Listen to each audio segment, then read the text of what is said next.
Tonight, you are invited to climb above the weather. You do not need to escape the weather inside you. You do not need to force your thoughts into silence or convince your body that it has never been afraid. For now, you may simply allow the surface beneath you to carry your weight. Let your hands rest without preparing for anything. Let the muscles around your eyes soften. If a thought arrives, it may arrive. If a feeling remains, it may remain. Neither one prevents you from listening. Our story begins on a mountain road at the end of a long day. Far below the road, a storm filled the valley. Lightning moved silently inside purple clouds, illuminating them from within. Several breaths later, thunder reached the mountainside as a low and distant sound. The rain did not climb this high. Above the storm, the air was dry and cool, and an enormous moon shone over fields of cloud. A woman named Lhamo walked slowly along the final ridge. She was a mapmaker from a town beside the Eastern River. For many years, traders, shepherds, and pilgrims had trusted her drawings. She knew where spring floods weakened the lower bridges. She knew which northern pass held snow after the others had cleared. She marked wells, shelters, steep ground, and places where fog arrived without warning. People often told her that her maps made them feel safe. Lhamo had never told them how rarely she felt safe herself. That evening, a leather case of rolled paper rested against her back. A smaller bag held food, a blanket, and 3 sharpened pencils. She had checked the knots on both bags at the beginning of the climb. She had checked them again beside the cedar grove, again at the old boundary stone, and again when the first thunder sounded below her. Each time, the knots had been secure. Each time, relief had lasted less than a minute. Now the path narrowed between the mountain wall and the open sky.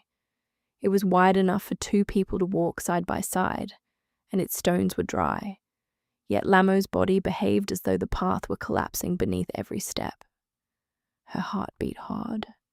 Her mouth felt dry. The muscles between her shoulders had drawn themselves tight. What if the storm rose?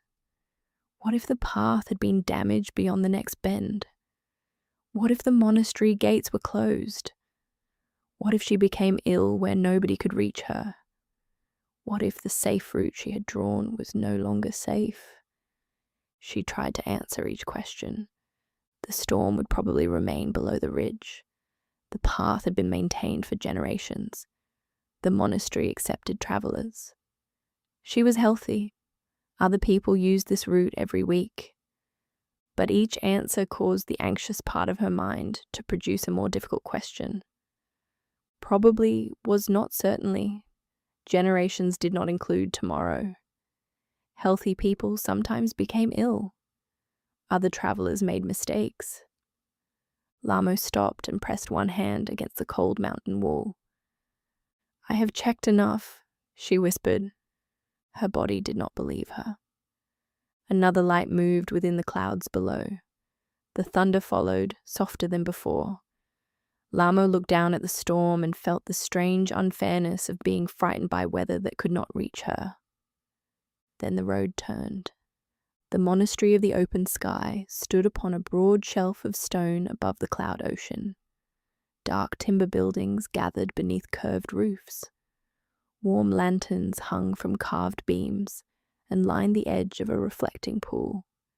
Beyond the pool, a narrow waterfall descended from a cliff into the clouds, becoming silver mist before it reached the unseen valley.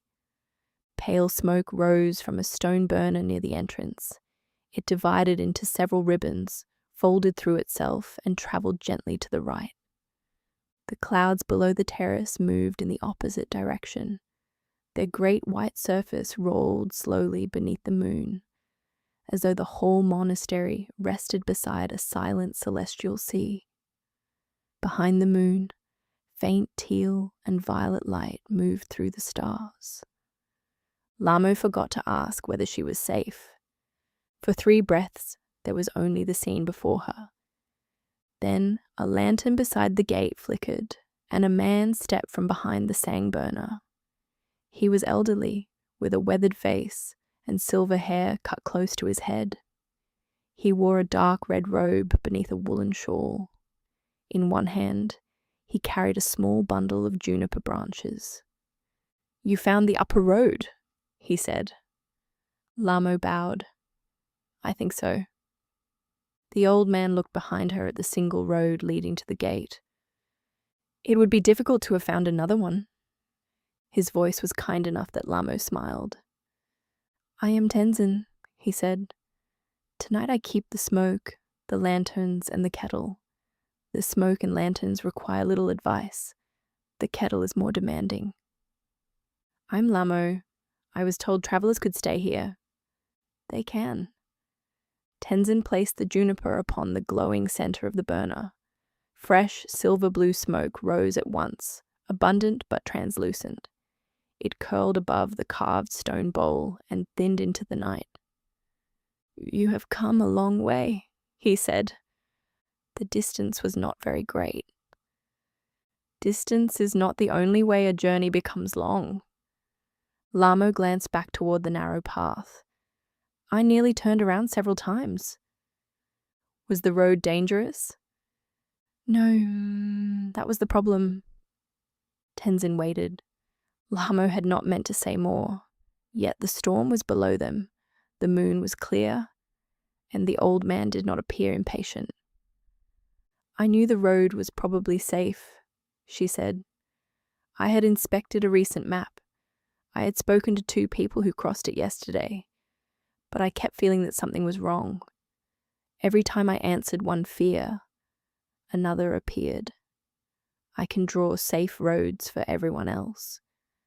I cannot seem to find one inside my own mind." Tenzin watched the smoke change direction around a pillar.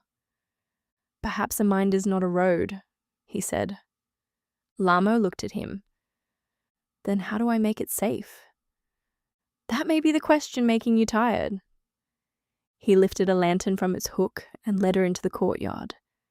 At the far side of the reflecting pool, a young woman sat upon a low stone step with her back to them. Long, wavy blonde hair fell over a pale robe. She faced the moon and the moving cloud ocean.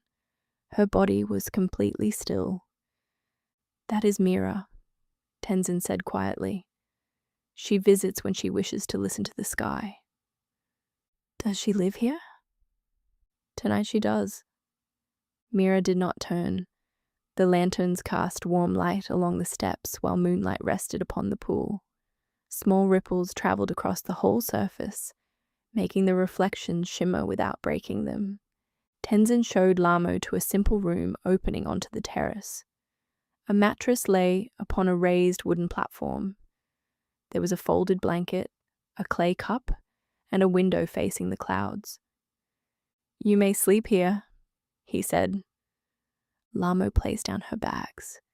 Immediately, she wondered whether the window would close if the wind increased. She wondered whether the lantern outside was too close to the timber wall. She wondered whether the storm might rise during the night. Tenzin noticed her looking from the window to the lantern and back again. "Is something happening?" he asked. "Not exactly." "Is something happening inside you?" "Yes." He nodded. "Then begin there. Feel your feet upon the floor." Lhamo looked down. "The floor is solid," she said. "Feel the air at the entrance to your nose." She breathed. The air was cool. Hear the nearest sound. Water touched stone at the edge of the pool. "Now," said Tenzin, "how much of the whole future is occurring in this room?" Lhamo listened. "None of it." "How much of this moment must you meet?" She almost answered all of it. Then she understood that the question was smaller. "One moment."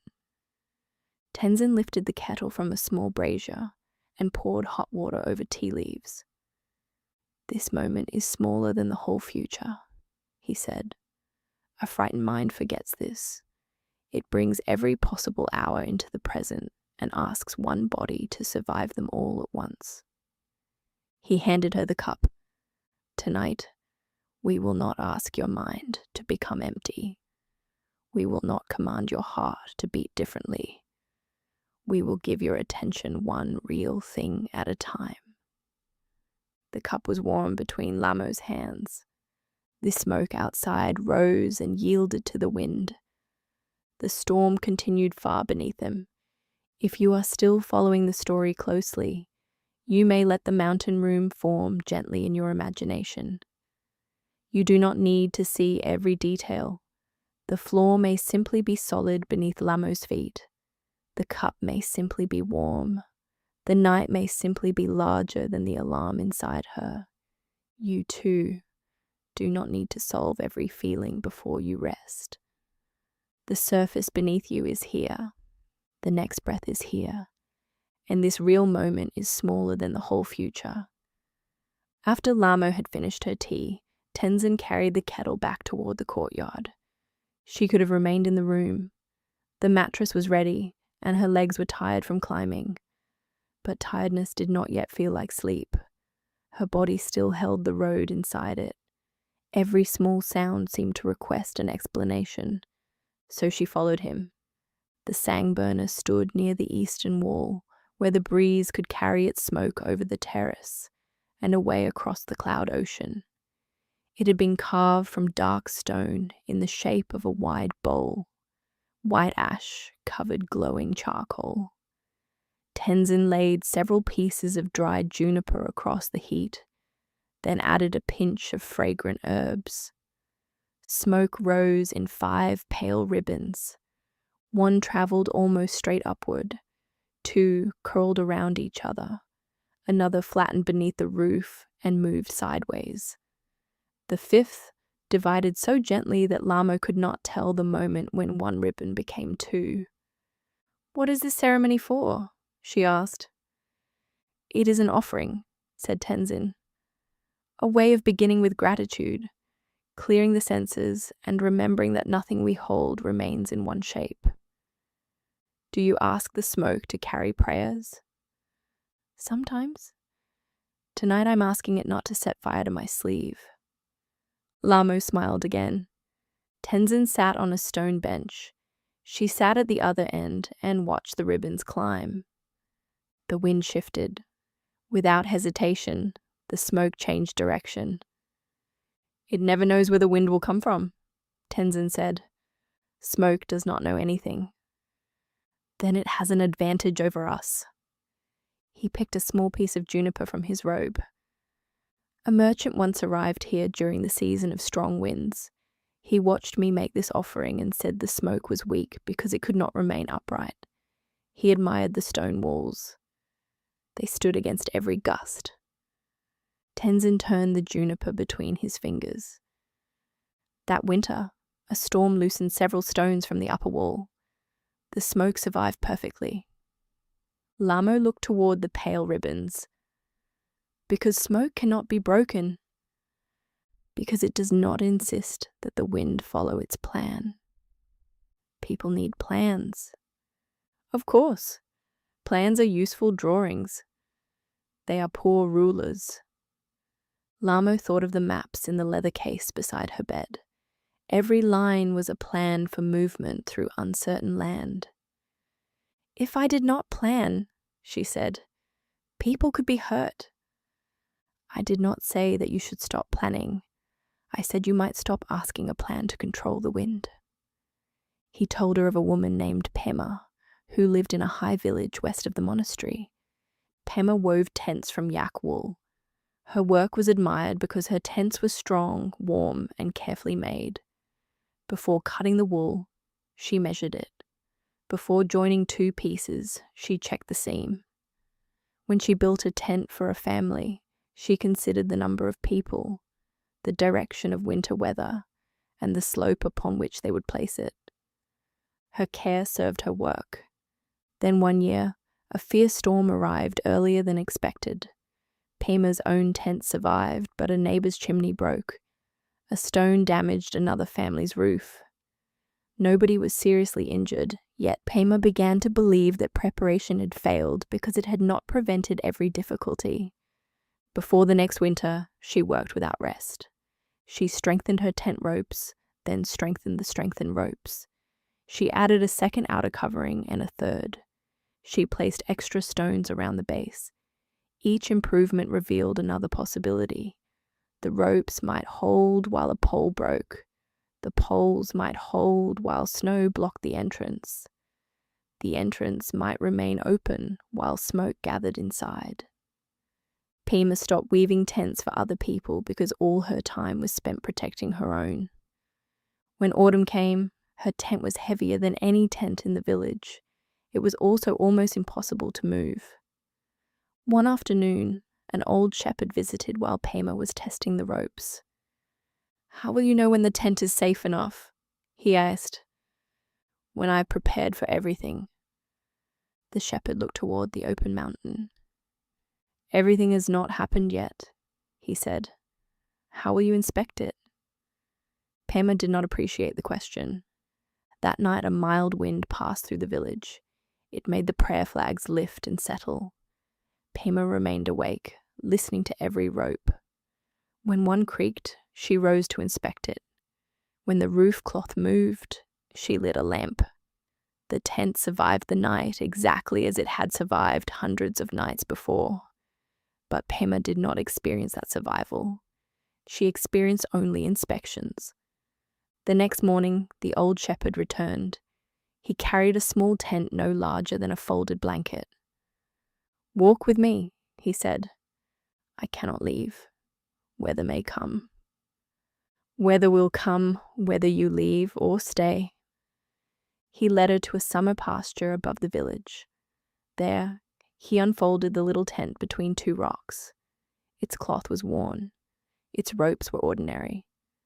Pema immediately saw 6 ways to improve it. The shepherd boiled tea. Clouds formed beyond the ridge. Pema watched them. A gust pressed against the tent, and the cloth bent inward. Then the gust passed, and the cloth returned. "Your tent moved," Pema said. "Yes." "The wind could damage it." "Yes." "You should strengthen it." "Perhaps. But first I will drink my tea." Rain crossed the distant valley and did not reach them. The clouds changed shape. The small tent continued to move with the breeze. Pema slowly understood that the shepherd was not safe, because his shelter was perfect. He was at ease because he could respond. If a rope loosened, he could tighten it. If the wind changed, he could move the tent. If the weather became dangerous, he could return to the village. His safety included uncertainty. Pema's safety required uncertainty to disappear. When she returned home, she did not throw away her strong ropes or remove the useful outer covering. She simply stopped strengthening what was already strong. She returned to weaving for her neighbors. That winter, when wind pressed against the walls, she let the tent yield a little. She listened once, then returned to sleep. Tenzin placed the last piece of juniper into the burner. "Was her tent completely safe?" Lhamo asked. "No tent is completely safe." "Then what changed?" She stopped confusing safety with certainty. Safety may include good ropes, wise choices, and the ability to respond. Certainty demands a promise from weather, time, and chance. They do not make such promises. Lhamo watched the sang smoke bend beneath the roof. "Anxiety feels like preparation," she said. "Sometimes it begins as preparation, then it continues after the useful work is finished." "How do I know when it is finished?" You may ask, is there a real action available now? Not an action that gives 5 seconds of reassurance. A real action. Lhamo considered the knots on her bags. "I could check them again." "Are they loose?" "I have no reason to think so." "Would checking solve a present problem?" She shook her head. "Then The action available now may be to feel the bench beneath you and let the wind remain unmeasured. They sat without speaking. The smoke never held one shape for long. It did not fight the pillar when the pillar divided it.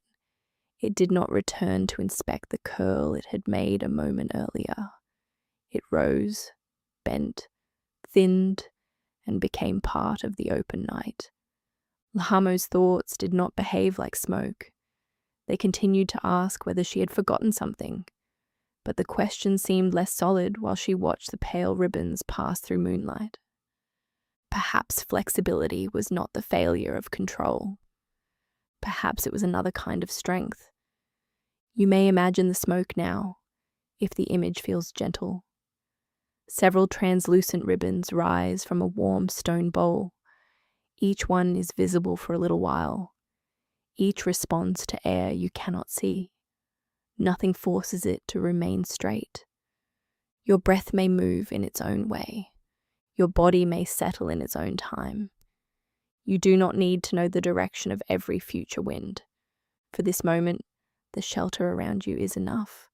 For this moment, there may be no useful action except rest. Beyond the sangburner, a covered walkway led to the western edge of the monastery. Small bronze bells hung beneath its roof. Most were no larger than Lhamo's hand. A few were dark with age. Others had been polished until they caught the lantern light. The wind moved beneath the roof, but the bells remained quiet. Each clapper had been tied with a narrow strip of cloth. "Why silence them?" Lhamo asked. "Because it is night," said Tenzin. "I thought bells were meant to ring. And eyes are meant to open. Still, closing them can be useful." At the end of the walkway stood a larger bell beside an old wooden watchtower. The tower had not been used for many years. Its ladder was gone, and pale lichen covered the lower beams. Tenzin lifted his lantern toward it.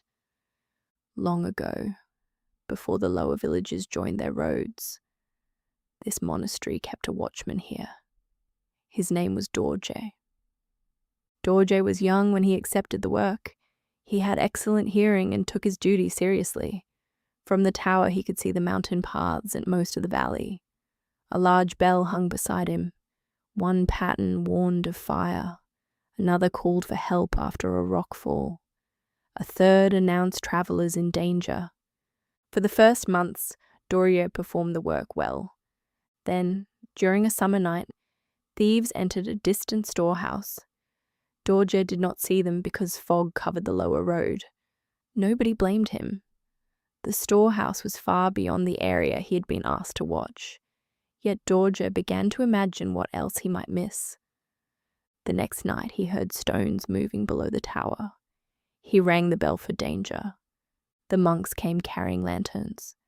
They found 2 goats beside the path.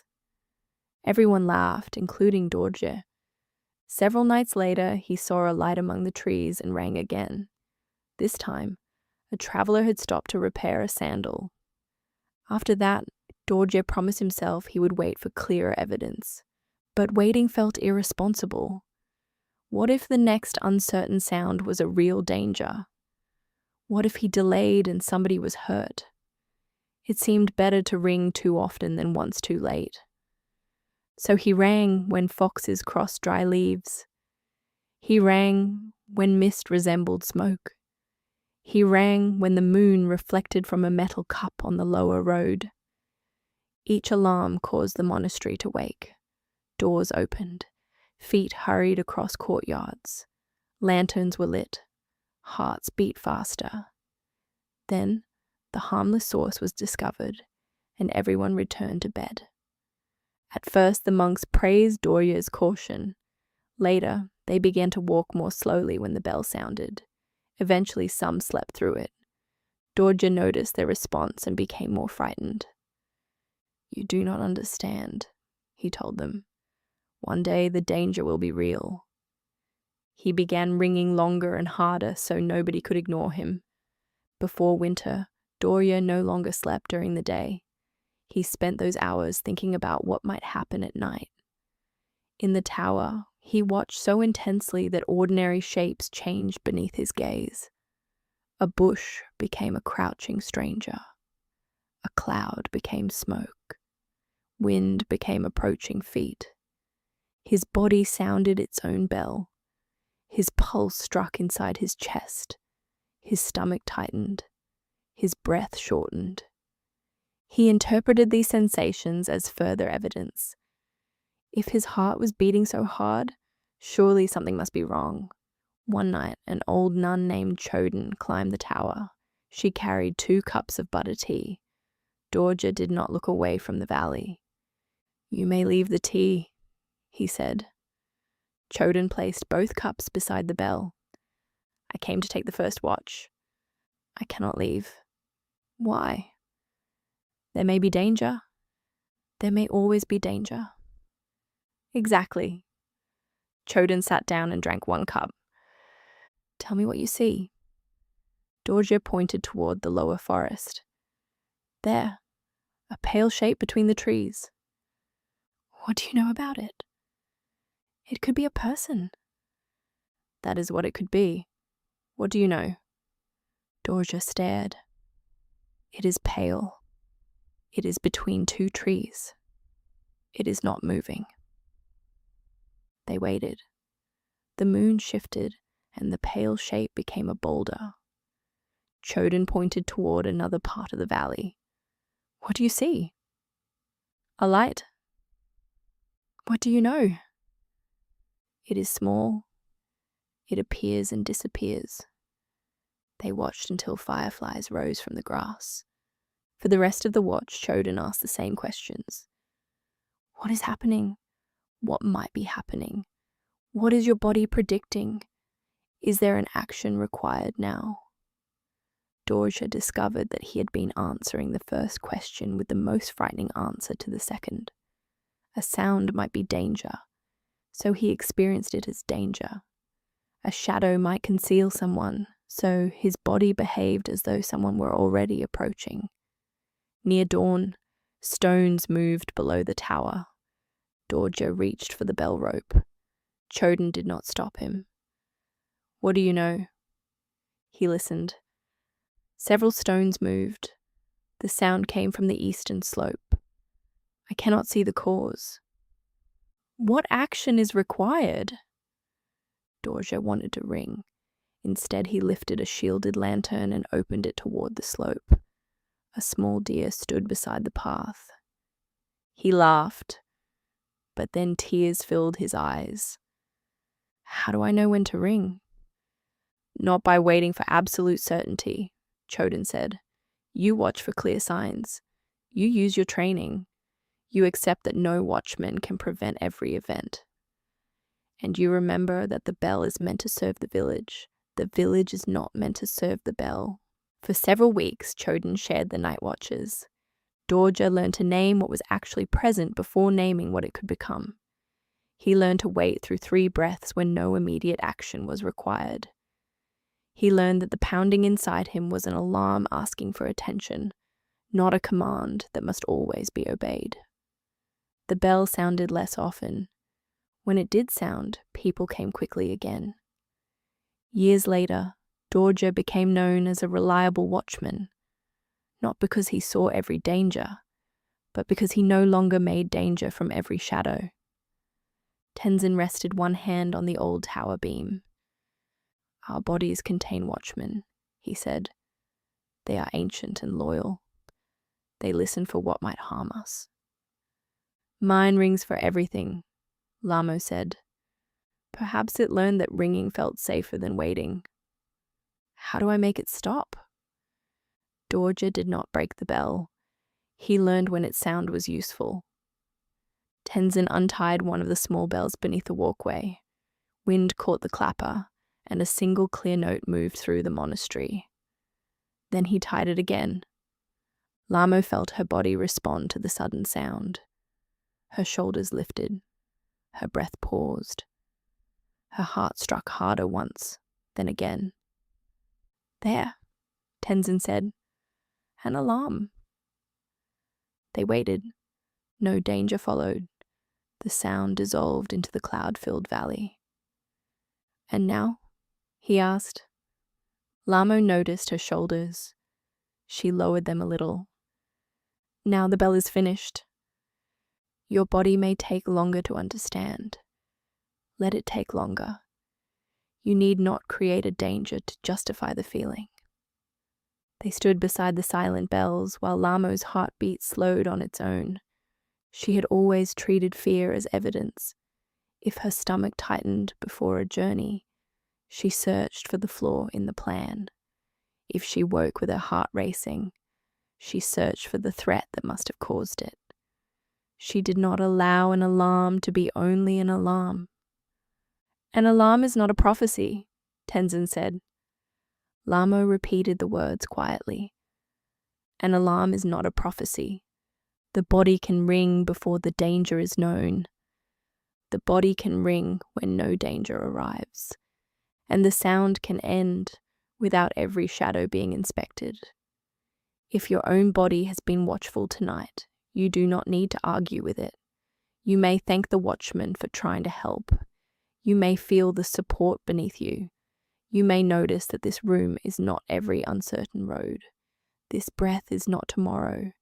This sensation is not a prediction. The bell may sound.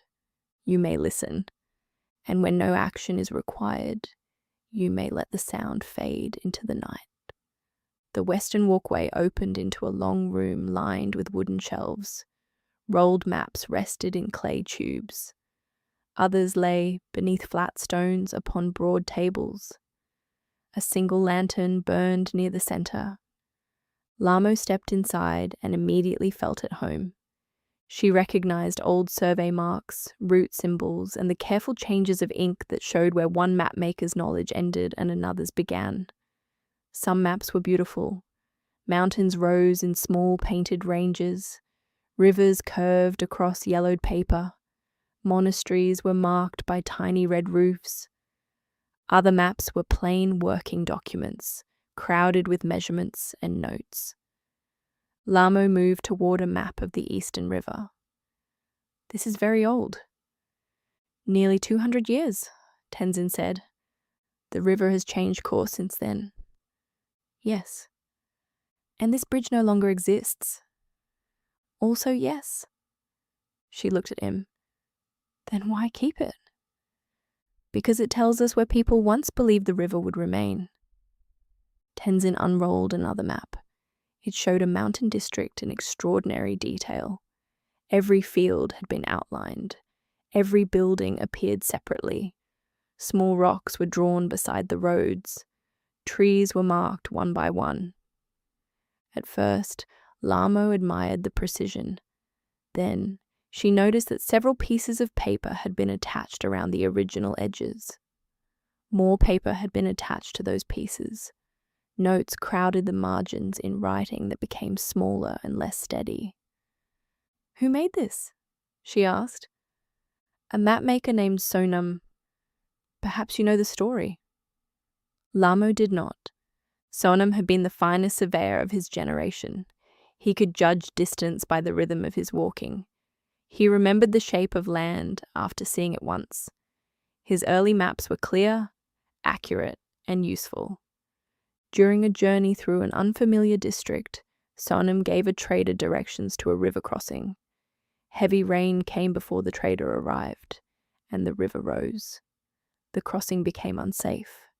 The trader found another route and returned unharmed, but Sonam was deeply disturbed. "My map failed," he said.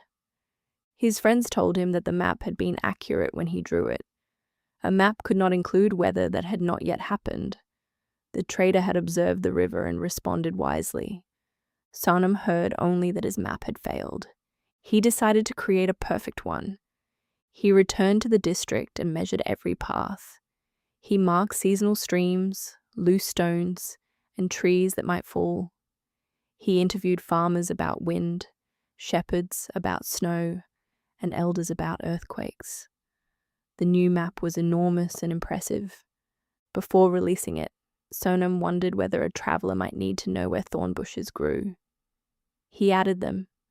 Then he added places where insects gathered, slopes that became slippery in rain, houses with unfriendly dogs, and fields where bulls were sometimes kept. By the time he finished, the first measurements were 3 years old. Several paths had changed. Sonam returned to measure them again. Whenever he corrected one area, time altered another. A new house appeared, a bridge was repaired, a tree fell, a family moved its fence. Blank spaces began to frighten him. A blank space represented something he did not know, and what he did not know might matter. So he attached more paper. The map grew too large for a traveling case. Then it grew too large for a table. Sonam rented a room and covered the floor. Assistants walked across it in soft shoes, adding changes wherever messages arrived. People continued using Sonam's older maps because they could carry them. One spring, the governor asked for a map showing the safest route between 2 towns. Sonam promised to provide it after one final inspection. He studied the enormous document. Route 1 crossed a bridge that might someday weaken. Route 2 passed beneath a slope where stones could fall. Route 3 entered a forest where travelers might become lost. Every road contained uncertainty. Sonam could not choose. Weeks passed. The governor sent another messenger. Sonam asked for more time. Finally, his first teacher visited. She was an old woman named Deshan, who now walked with a cane. Sonam proudly showed her the map. Deshan stood at the doorway because there was no remaining place to step.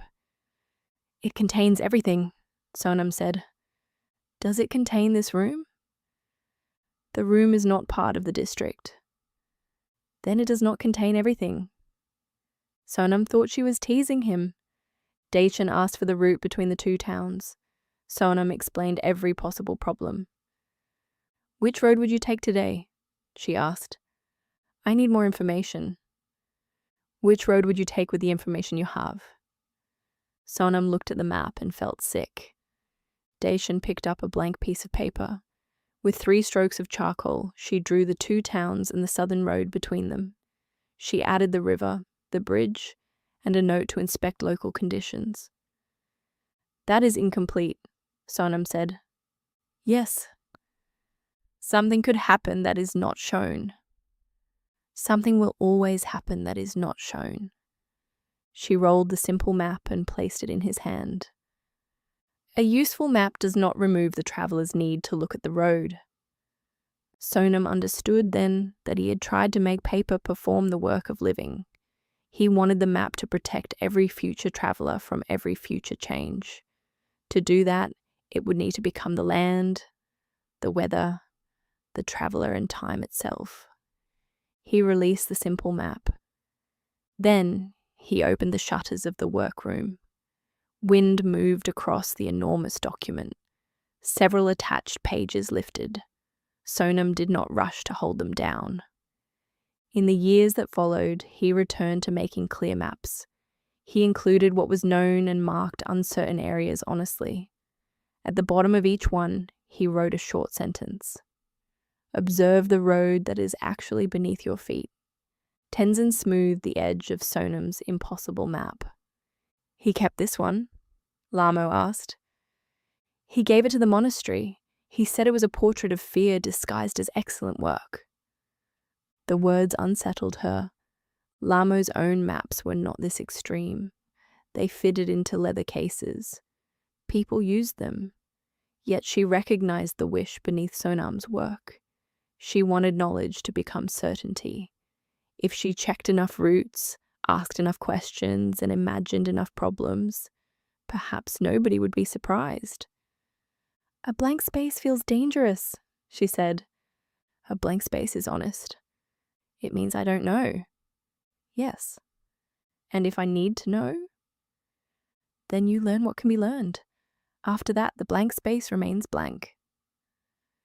Tenzin led her to a smaller table.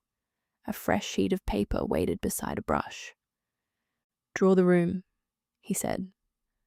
Lhamo drew the 4 walls, shelves, long table, lantern, and door.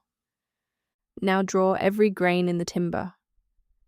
"That would take all night," Draw the air. She looked at him. Draw where the lantern flame will lean 1 hour from now. I cannot.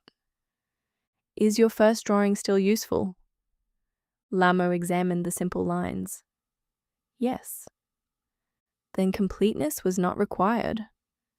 He rolled the paper and handed it to her. Outside, clouds continued traveling beneath the terrace.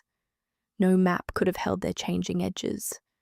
No line could have promised where each curl of mist would be at dawn. Lhamo felt the leather map case against her back. For the first time that evening, it seemed lighter. Perhaps uncertainty was not an error left by careless planning. Perhaps it was the blank margin around every honest map. If your mind has been drawing maps tonight, you need not destroy them. Some plans may be useful tomorrow. Some questions may deserve an answer in daylight. But the map does not need every blank space filled before you sleep. The room around you can remain partly unknown. Tomorrow can remain largely undrawn. You may observe the real road when it arrives. For now, there is only this small part of the journey, the surface beneath you, the air moving gently, and one breath followed by another. This moment is smaller than the whole future. This small map is enough. When they left the map room, the moon had moved farther west. The cloud ocean below the monastery traveled steadily beneath it, bright where moonlight touched the higher folds and blue within the hollows. Tenzin led Lhamo down a stairway cut into the cliff. The distant waterfall grew louder. At the bottom of the steps, a narrow wooden bridge crossed a gap between the main terrace and a small garden built upon a pillar of rock. The bridge had handrails and strong beams. It was not especially high, yet the clouds beneath it hid the bottom of the gap. Lhamo stopped. Is there another way? There is a much longer path behind the upper buildings. Is it safer? This bridge is safe. That was not my question. Tenzin lifted the lantern toward the timber. The bridge was inspected 3 days ago. I crossed it this afternoon. Mira crossed it before moonrise. Lhamo looked toward the garden. A small pavilion stood among dwarf pines and mountain flowers. The distance was perhaps 20 steps. Her body made it 1,000. We do not have to cross, Tenzin said. The permission changed something. Lhamo had expected encouragement or argument. Instead, the bridge remained where it was, and the choice remained hers. I want to, she said. I just don't want to feel this way while I do it. Those may be 2 different wishes. He placed the lantern on the first post. A trader once tried to bring a young yak across this bridge. The animal was strong and accustomed to mountain paths, but it had never crossed open timber above clouds. The trader pulled the rope. The yak planted all 4 hooves upon the stone. He offered it grain. He pushed from behind. He wrapped cloth beside its eyes.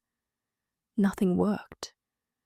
The yak looked along the entire bridge toward the distant garden and trembled. An old gardener named Kalsang watched from the other side. Stop showing it the whole bridge, she called. How else will it know where to go? It knows where you want it to go.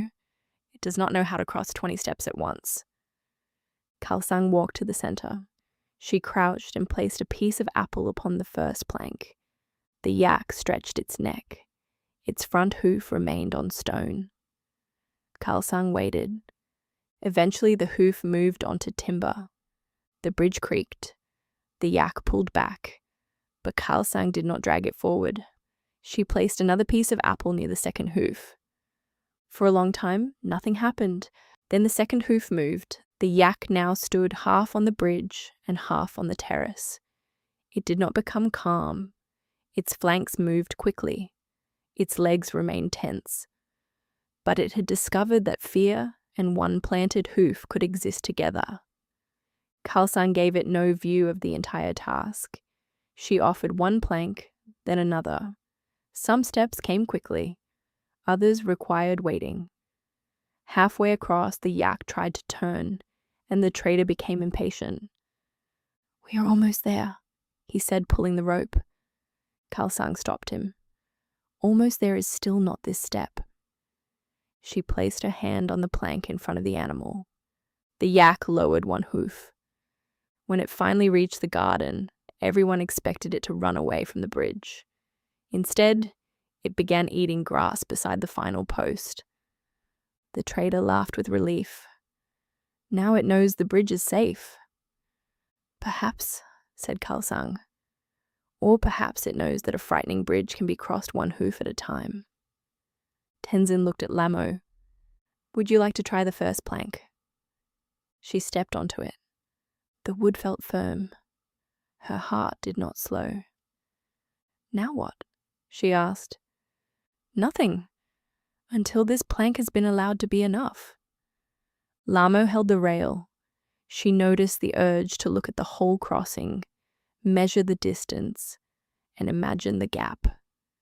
Instead, she looked at her feet. One boot stood upon timber. The other remained upon stone. Cool air touched her face. The waterfall continued. Tenzin waited without pushing. She moved the second foot. The bridge gave a small, ordinary creak. Fear rose through her stomach. She almost stepped back. "An alarm," Tenzin said. "Not a prophecy," Lhamo replied. They waited through 3 breaths. The fear did not vanish, but it changed from a wall into a strong sensation moving through her body. Lhamo stepped onto the next plank. She did not tell herself that nothing bad could happen. She did not promise that the bridge would never move. She placed her foot where the bridge existed now. Step by step, the main terrace receded. The garden approached. At the center, wind rose from the clouds and moved against her robe. Lhamo's hands tightened on the rails. "I don't like this," she said. "You do not have to like it." "I'm still frightened." "Yes." "Then I'm not doing it properly." Tenzin shook his head. "Courage is not a pleasant feeling. Sometimes it is a frightened person placing one foot where they choose." Lhamo breathed. She felt the next plank. She moved. At the garden, she expected a great release. Instead, her legs remained unsteady for a while. Her heart continued to beat quickly. Tenzin walked with her to a stone seat and waited. The body that had prepared for danger needed time to lower its guard. Lhamo did not hurry it. She looked back across the bridge. From this side, it appeared short. "I knew it was only 20 steps," she said. Knowing the number did not make one body cross all 20. "Will it be easier going back?" "Perhaps. Perhaps not." Lhamo laughed softly. "You never offer very comforting predictions."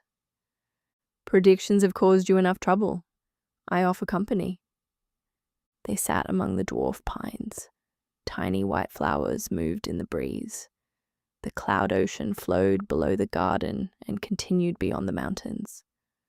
Lhamo thought of all the times she had tried to complete future journeys while lying in bed.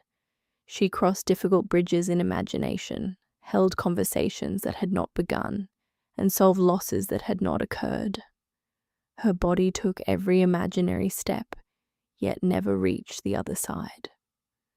"The mind shows the whole bridge at once," she said.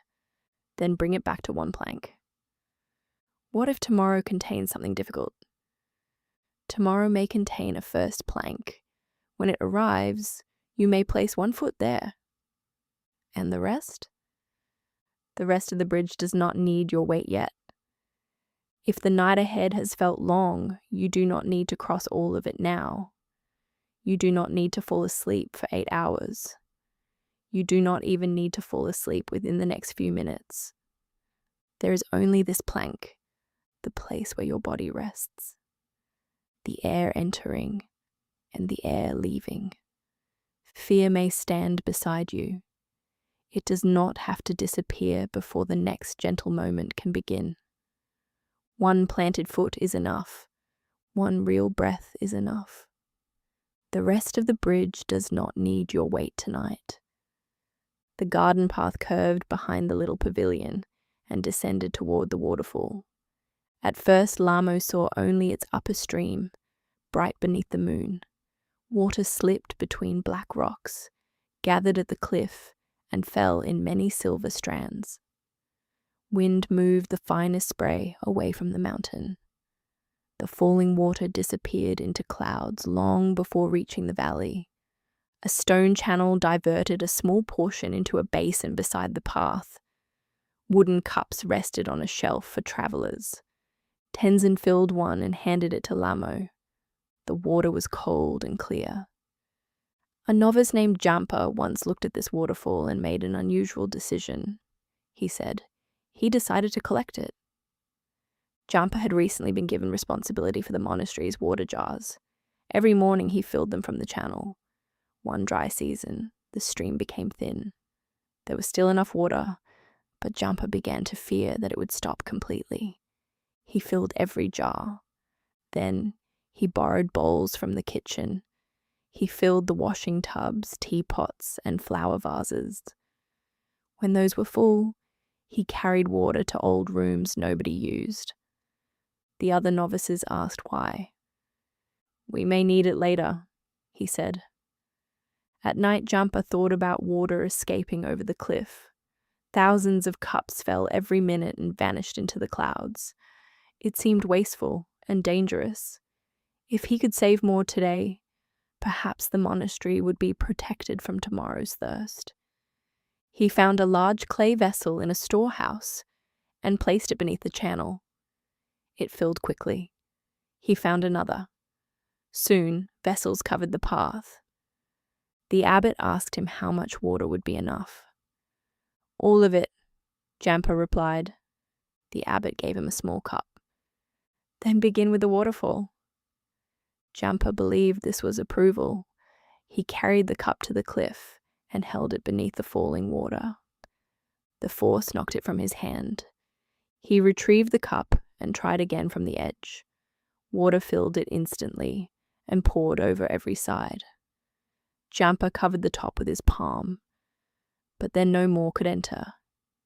The abbot stood nearby. "The cup is too small," Jampa said. "For what?" "For the waterfall. It is exactly large enough for one drink."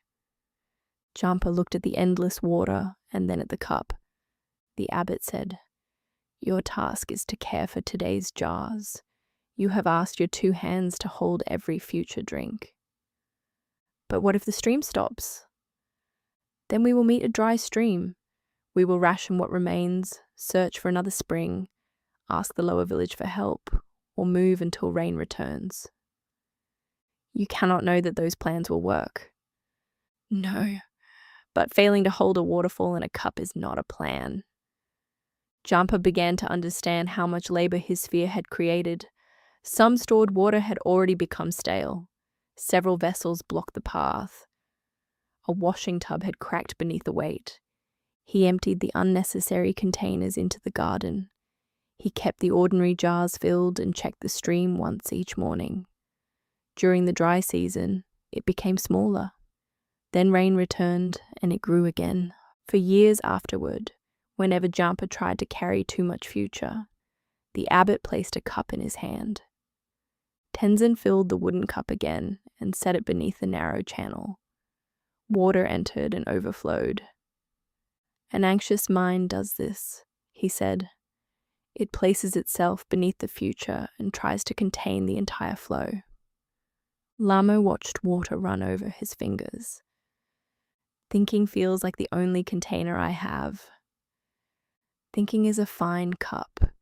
It can hold a useful question, a present choice, or a plan for morning. It cannot hold every possible event. "So I let the rest spill?" "It was never yours to hold." Lhamo listened to the waterfall. Its sound contained countless small impacts but arrived as one steady hush. She imagined her worries as water, a delayed journey, a sick relative, a mistake in a map, a sudden expense. an unkind message, a pain in her body, a storm on a future road. Each possibility demanded a place in the cup of this night. No wonder she felt flooded. Tenzin placed the empty cup in her hands.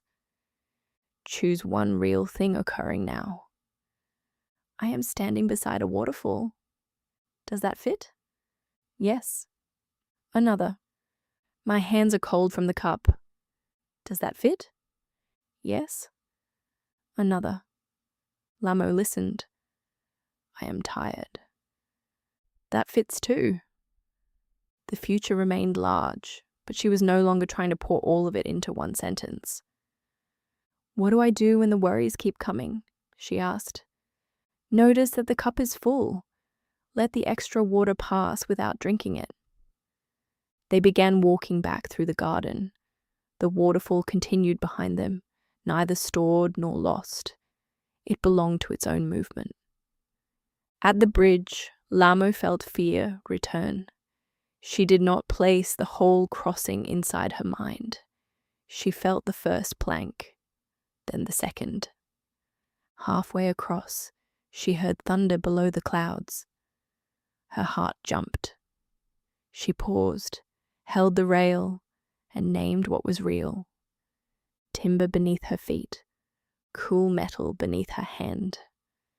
Tenzin waiting nearby, one low sound from a storm far below. All of that fitted into the present cup. The imagined storm rising, the bridge breaking, and the monastery closing did not. She let those possibilities spill past. Then she took the next step. If your mind has tried to hold a waterfall tonight, perhaps you can set down some of the vessels. You do not have to store every answer before morning. You do not have to drink every thought that overflows into awareness.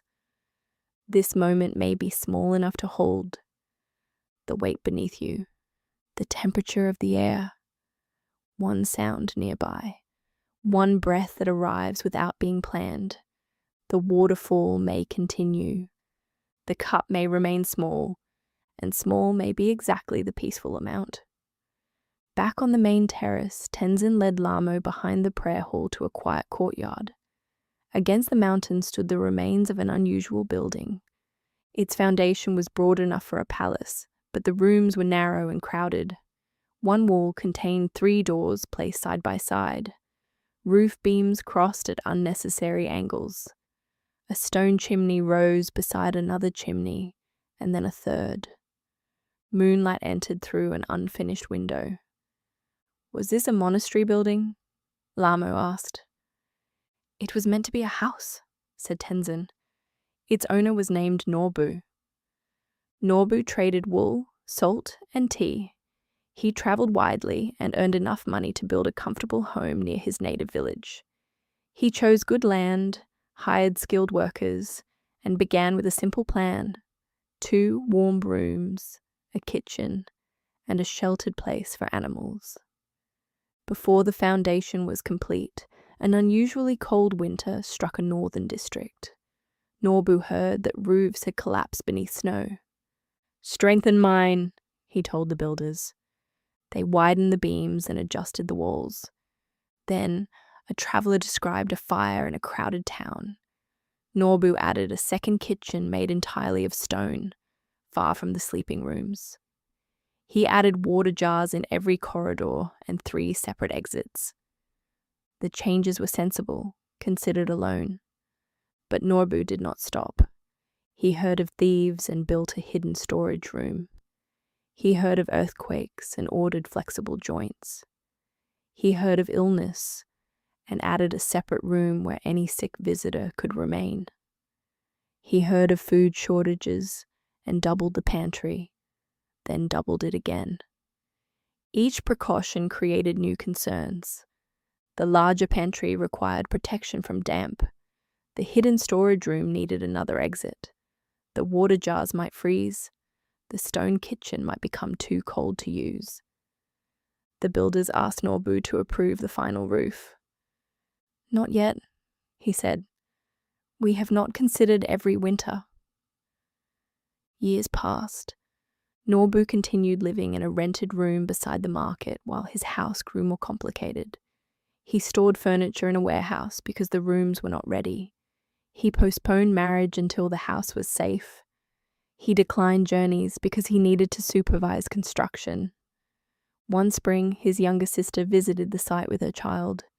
The child ran among the unfinished walls and asked which room would be Norbu's. He pointed toward a central chamber. Why is there no window? A winter storm might break it. Why are there 3 doors? One could become blocked. Where will you sit in the sun? Norbu looked around. There was no sunny place. He had protected every room from wind, fire, theft, snow, sickness, damp, and falling stone. In doing so, he had also protected them from light, air, ease, and use. His sister stood beside him. When will you live here? She asked. When it is ready. Ready for living or ready for everything you fear? Norbu became angry. He listed every disaster the house was designed to survive. His sister listened. Then she said, You have built a home for every possible winter. You have not built one for this spring. Outside the walls, apricot trees were flowering. Norbu had not noticed. That afternoon, he dismissed the builders for a month. He carried a chair into the unfinished central room, opened a temporary space where the window should be, and sat in sunlight. Nothing terrible happened. Wind entered. So did the smell of blossoms and cooking from the village below. During the following weeks, Norbu walked through the house and asked a new question. Not, what could happen here? But, what is this room for? The kitchen was for preparing food. The central room was for gathering. The sleeping room was for sleep. The doorway was for entering and leaving, not for surviving every possible obstruction. He kept the strong beams and stone cooking wall. He removed the second chimney, several partitions, and 2 unnecessary doors. He reduced the pantry. He placed windows where morning and afternoon light could enter. By autumn, the house was complete. It did not survive every possible winter. Because no house could. It survived many ordinary winters and one very difficult one. During that difficult winter, a roof tile broke. Norbu repaired it. More importantly, the house held years of meals, visitors, arguments, laughter, sickness, recovery, and sleep. It became safe enough to live in. Tenzin touched one of the abandoned walls. Why was this part left standing? Lhamo asked. Norbu asked that it remain. He wanted travelers to see what happens when protection becomes the only purpose of a life. Lhamo walked through the narrow rooms. She thought of her own habits. She arrived early so delay could not surprise her. She reread letters so misunderstanding could not occur. She avoided unfamiliar food before journeys, unfamiliar paths after rain, and unfamiliar people when she felt tired. Each choice seemed small and reasonable. Together, they had made her world narrower. How do you know which precautions to keep? She asked. Ask what the room is for. The room, the hour, the journey, the relationship, the life. If your preparations make the thing impossible to use, they no longer serve it. Lhamo stood in the windowless central chamber. Night is for sleep, she said, among other things. But I use it to prepare for tomorrow. Does that preparation make tomorrow safer? Usually it makes me tired. Then tomorrow receives a tired guardian. They returned to the courtyard. The monastery windows glowed warmly. Those buildings had roofs, locks, thick walls, and careful foundations.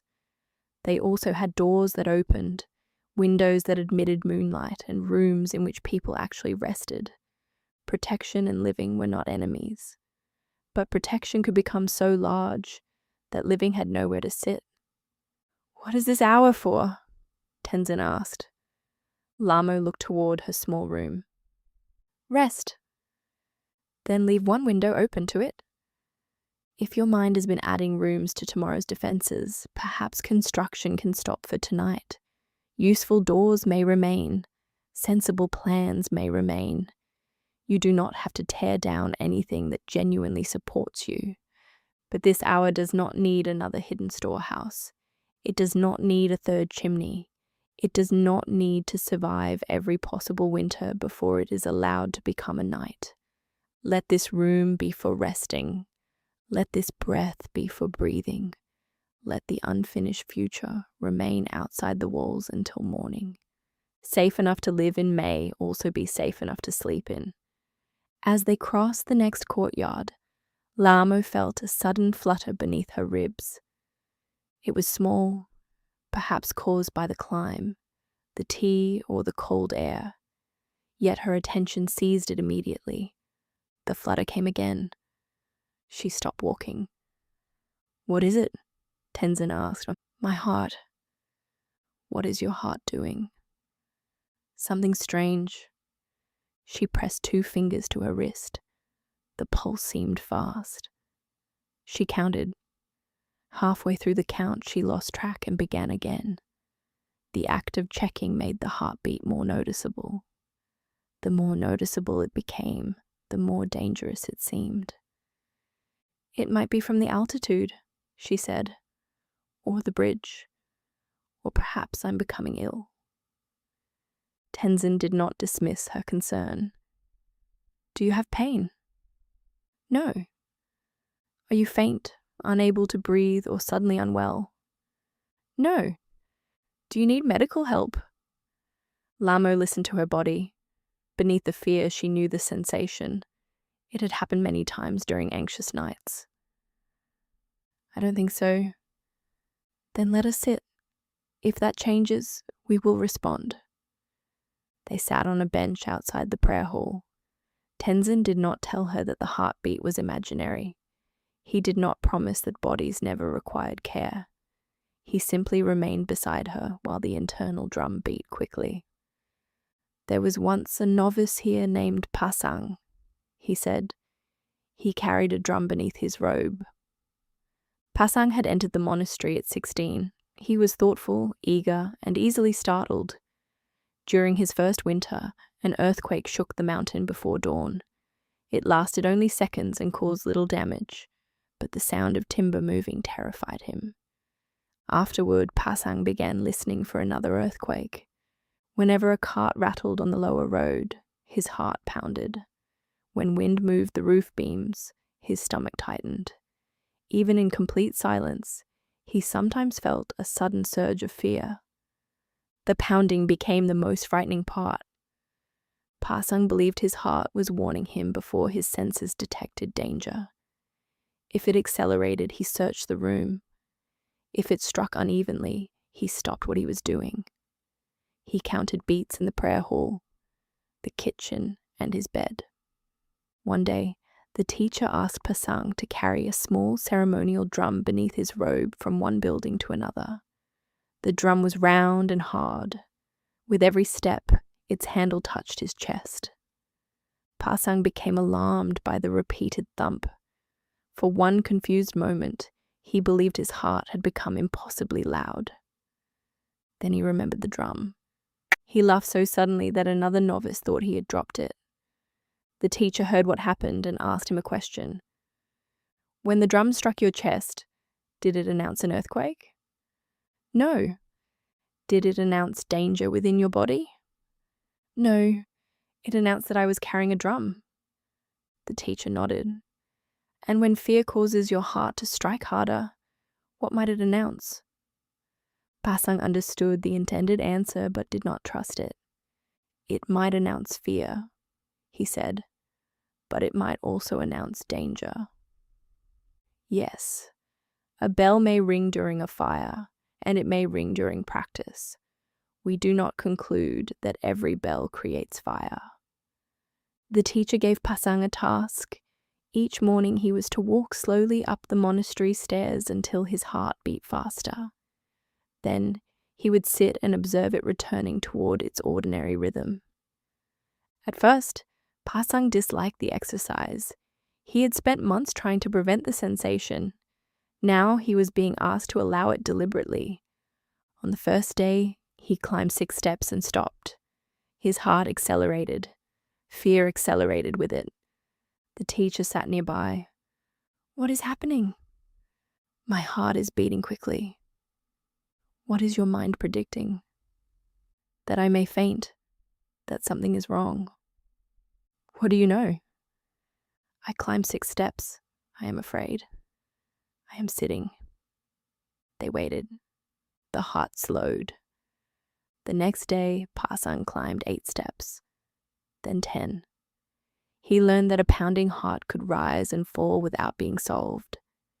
He learned that his attention amplified every beat. He learned that checking sometimes kept the alarm alive because the act of checking told his body there was still a reason to watch. When wind moved the beams at night, Pasang still felt fear. He placed a hand upon his chest, not to count, but to offer kindness. "A drum," he would whisper, "not an earthquake." Years later, he kept the little ceremonial drum in his room. Whenever a frightened visitor came to him, he held it beneath his robe and walked several steps. The visitor heard the mysterious thumping. Then Pasang revealed the drum. "A sensation is real," he would say. "Its first explanation may not be." Lhamo's pulse remained strong beneath her fingers. She lowered her hand. "Checking tells my body to keep watching," she said. "It can, especially when nothing you count is allowed to reassure you for long." What if I ignore something important? Ignoring and constantly inspecting are not the only choices. If there are clear symptoms or a real concern, seek care. If a familiar alarm arrives and no present action is needed, let the body complete its wave. They sat together. Lhamo felt the beat in her chest without counting it. It was unpleasant. It was not a prophecy. She noticed the bench beneath her legs, the waterfall beyond the courtyard, and juniper smoke crossing moonlight. The heartbeat did not slow immediately. Then, somewhere between one lantern flicker and the next, she realized she could no longer feel every beat. The drum had quietened while she was listening to the night. "Did I make it stop?" she asked. "No," Tenzin said. "You stopped requiring it to stop before you could remain here." The difference felt important. Lhamo had treated calmness as a locked gate. She believed she could rest only after every sensation became comfortable. But bodies changed constantly. A flutter, ache, warmth, or chill could appear without asking permission. Perhaps rest did not begin after perfect calm. Perhaps rest began when discomfort was no longer required to explain the future. If you notice your heartbeat tonight, you need not make it slower. If you notice your breathing, you need not make every breath deep. If a muscle holds tension, you need not force it open. You may let sensations be sensations. You may respond to a genuine need, and you may let a familiar alarm pass without building a story around it. A drum is a drum. An alarm is not a prophecy. The body can find its own quieter rhythm while the night carries on around it. Tenzin and Lhamo walked toward the moon terrace. The monastery had been built high enough that the valley weather often remained below it. From the terrace edge, the storm looked less like a threat and more like a landscape. Dark clouds filled distant hollows. Soft flashes of lightning revealed their depth. Above them, the stars remained clear. Mira still sat on the lower step facing the moon. Her pale robe gathered around her without moving. She seemed neither to resist the immense view nor to reach toward it. Lhamo and Tenzin stopped several paces away. "The storm feels smaller from here," Lhamo said. "Has the storm changed?" She listened. Thunder moved faintly below. "Perhaps a little," And your position? That has changed more. Tenzin pointed toward a bank of cloud moving across the valley. A boy named Rinchen once believed that clouds had swallowed the whole world. Rinchen lived with his family in a deep mountain valley. During the wet season, fog sometimes remained for days. It covered the peaks, the road, and the fields beyond the nearest houses. One year, after his father left on a trading journey, dense fog arrived. Rinchen could not see the mountain pass through which his father would return. On the first day, he waited calmly. On the second, he became uneasy. By the third, he was certain something terrible had happened.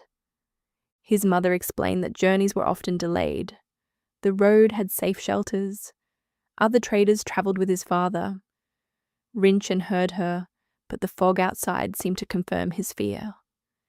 If the world were safe, why could he not see it? The valley disappeared each morning and remained gone at night. Rinchen began to believe the fog was not weather passing through the world. It was the world. An aunt who herded goats on the upper slopes came to visit. She found Rinchen sitting beside the window. "Come with me," she said. "We cannot go anywhere. The fog is everywhere. Everywhere is a very large place." She led him along a familiar path. The fog was thick, but they could see several steps ahead. They passed the mill, crossed the stream, and began climbing. Rinchen wanted to turn back. His aunt asked only that he follow the next visible piece of path. After an hour, the fog became brighter. The air warmed. Then, without warning, they stepped above it. Sunlight covered the upper meadow. The mountain peaks stood clear on every side. Beneath them, a white cloud sea filled the valley where Rinchen's village had disappeared. He stared in astonishment. "The whole world was not fog," his aunt said. "It looked like it." From inside it, they sat upon a rock and ate bread. Rinchen could not see his home, but he knew it remained beneath the clouds. The fog had not erased the houses, fields, road, or stream. It had changed what was visible from one position. His father returned 2 days later, delayed by a lame pack animal. Rinchen's fear had not protected him or harmed his father. It had been a cloud inside a cloud. For the rest of his life, when a feeling seemed to become the whole world, Rinchen remembered the upper meadow.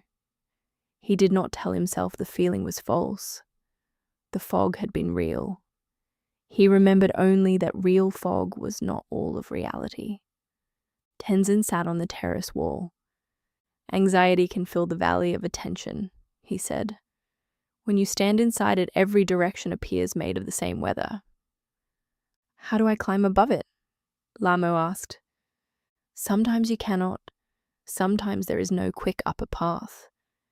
Then remember what you learned while the sky was clear. That the feeling is not everything. Yes, a feeling may be large without being the world. It may be real without being permanent. It may hide your sense of safety without destroying every safe thing." Lhamo looked at the clouds below.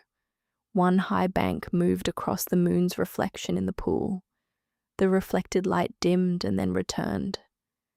She remembered anxious mornings when the future seemed entirely hostile.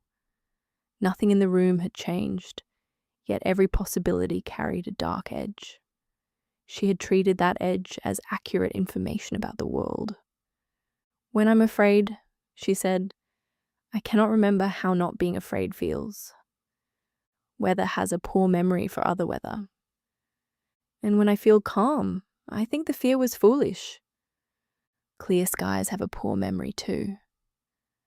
Then what should I trust? Not every weather report written by a passing state. Trust the practice of looking again."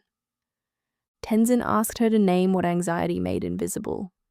Lhamo thought for a long time. "My ability to respond," she said. "The help available from other people. all the times uncertainty ended without disaster, the ordinary strength of my body, the fact that feelings change.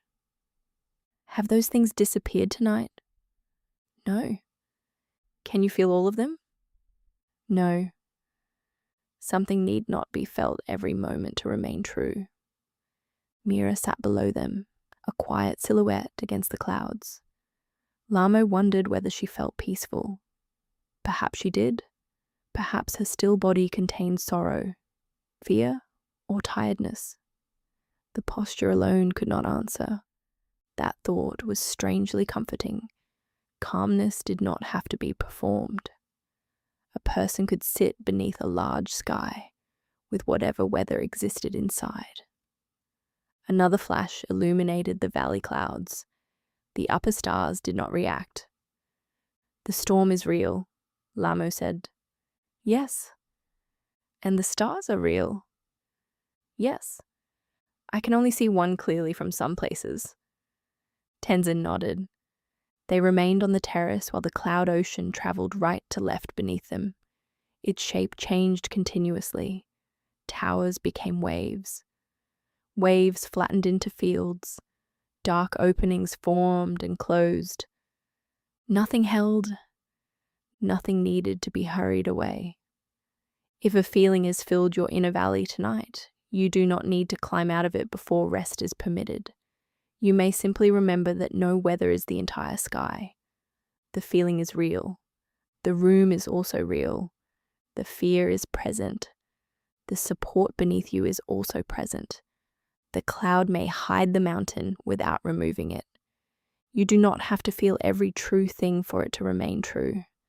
And somewhere beyond the weather of this moment, the larger night continues, spacious and unchanged. A side door from the moon terrace opened into a storage passage. Tenzin entered to collect more lamp oil, and Lhamo followed with the lantern. The passage was narrow. Shelves held folded cloth, baskets and tools. Near the far wall, something long and curved lay across the floor. Lhamo stopped so quickly that the lantern swung. For one instant, she saw a snake. Her body moved before thought. She stepped backward, struck the shelf, and inhaled sharply. Tenzin turned. The lantern light steadied. The snake became a coil of old rope. Lhamo pressed one hand to her chest. "I knew better as soon as I saw it properly." Your body did not wait for proper seeing. It felt completely real. The fear was real. The snake was not. Tenzin picked up the rope and placed it upon a hook. This mistake is older than either of us. Teachers have used ropes and snakes in stories for centuries because a dim room reveals how quickly the mind completes what it cannot see. He told her of a traveler named Dawa, who arrived at an isolated guest house after sunset. The keeper showed Dawa to a room and left a small oil lamp. During the night, the lamp went out. Dawa woke and saw a dark shape beneath the door. It looked like water. He imagined a pipe had broken. Then he remembered that the guest house stood near a river. Perhaps floodwater had entered the corridor. If the water rose, the door might become impossible to open. Dawa placed his feet on the floor. It was dry. The shape beneath the door remained. Perhaps, he thought, the flood had reached only the passage. He should act immediately, but opening the door might release the water into his room. He sat on the bed, trying to choose. The longer he stared, the more the shape resembled moving water. His body became cold. He imagined waking the other guests, escaping through the window and losing his bags. He imagined the guest house collapsing. Hours passed. At dawn, light entered the room. The flood became the shadow of a cloth hung outside the door. Dawa was exhausted. He went to the keeper and angrily explained what had happened. "Why did you hang cloth there?" "To dry it." "It looked like water." "Did you touch the floor?" "Yes, it was dry." Did you hear water? No. Did you smell the river or hear anyone moving? No. Then what did the flood contain? Dawa thought about the hours of fear. A shape I could not explain. The keeper gave him a fresh lamp. Uncertainty is a small space. The mind can furnish it with an entire disaster. Dawa wanted to prevent the same mistake. On future journeys, he carried several lamps. He checked every doorway before sleep. Yet the new precautions created new uncertain shapes. A sound in the roof became an intruder. A mark on food became poison. A delay became abandonment. Eventually, he understood that he could not illuminate every room in advance. He needed a way to meet the dark without immediately placing a flood inside it. He began asking 3 questions. What do I directly notice? What story has my mind added? Is there a simple way to gather more information? Or can this remain unknown until morning? Sometimes he lit the lamp. Sometimes he touched the floor. Sometimes a real problem required action. And sometimes he said, "A dark shape is here. The rest is a story." Tenzin placed a fresh jar of oil in his basket. "Your mind is excellent at completion," he told Lhamo. "It sees part of a pattern and supplies the rest. Usually the worst rest. Threatening completions once helped our ancestors survive. A person who mistook rope for snake lost little. A person who mistook snake for rope might lose much." Then the fear is reasonable. Understandable. Not always accurate. They returned to the rope. Tenzin lowered the lantern until the shape again became ambiguous. Lhamo felt a faint echo of fear despite knowing what it was. "Knowledge does not immediately change the body," she said. "The body learns through repeated experience. See the rope, feel the alarm, remain until the shape becomes ordinary."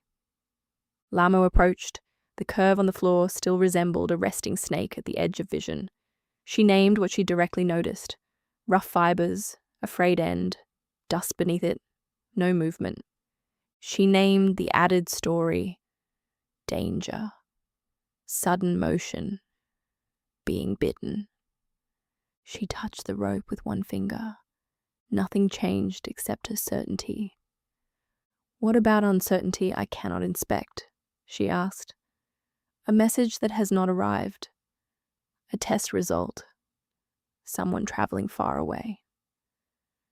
"Then the shape may have to remain dark. You can still separate what you know from what fear has furnished." "But the frightening story could be true." "Yes. And so could many other stories. Anxiety does not become wisdom merely because one possibility cannot be disproved." They walked back toward the terrace. Lhamo thought of a recent letter from her brother. He had written that work was busy and he would reply properly later. She had read tiredness into one sentence, illness into the delay, and danger into his silence. None of those stories was impossible. None was known. "A short letter is here," she said aloud.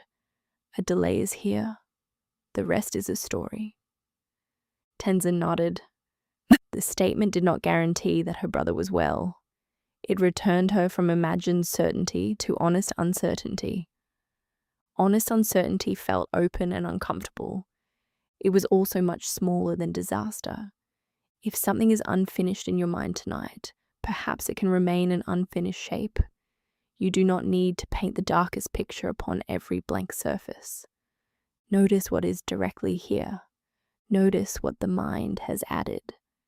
If a simple, useful action exists, it may be taken in its proper time. If no action exists tonight, the shape may remain incomplete. A sound may be only a sound. A delay may be only a delay. A sensation may be only a sensation. The lamp does not need to illuminate the whole future. It needs only enough light for this room. Near the northern wall, the monastery path passed beneath a stone arch and entered a natural hollow in the mountain. Sounds behaved strangely there. A footstep returned from several directions. The softest word came back a moment later, thinner but recognizable. Tenzin stood beneath the arch. "Are you there?" he called. "There," the mountain answered. "Is anyone coming?" "Coming," said the echo. Lhamo knew exactly what she was hearing, yet the second reply sounded almost like another voice. "A shepherd once lost 3 sheep near this hollow," Tenzin said. "The shepherd's name was Kunga. He searched until evening, calling into the mist." "Where are you?" he shouted. "Are you?" The mountain returned. At first, Kunga found the echoes comforting. They made the empty slope feel less lonely. But as darkness approached, he began to think the returning voice might belong to another shepherd. "Did you find them?" he called. "Find them," came the reply. Kunga followed the sound deeper into the hollow. Whenever he became uncertain, he called again. "This way?" "This way." "Are they close?" "They're close." The echoes seemed to confirm his hope because they returned his own words. He walked until the path became difficult and finally realized he had been following himself. He spent the night beneath a rock ledge. At dawn, he found the sheep grazing near the place where he had first begun calling. The following year, one of Kunga's children became ill with a fever. A healer examined the child and said the illness was mild but should be watched. Kunga asked whether the child would recover. "Everything I see suggests so," the healer replied. "Return if the fever worsens or new symptoms appear." Kunga felt relieved for several minutes. Then he wondered whether the healer had missed something. He asked his wife if the child looked worse. She said no. He checked the child's forehead. He asked again. He visited a neighbor who had raised 6 children. The neighbor also thought the illness was mild. Each answer relieved Kunga briefly. Then the question returned. He checked the child again and again. He woke the child to ask how they felt. He traveled back to the healer without any change in symptoms. By evening, Kunga had heard the same reassuring information many times. Yet it sounded weaker with each repetition. His wife led him outside. "Do you remember the hollow?" she asked. "Of course." "You are calling into it." "I am asking sensible questions." "The first time, perhaps. Now you are asking fear to return your own voice." Kunga objected. Their child mattered more than lost sheep. "Yes," his wife said. "That is why we should watch the child, not the echo."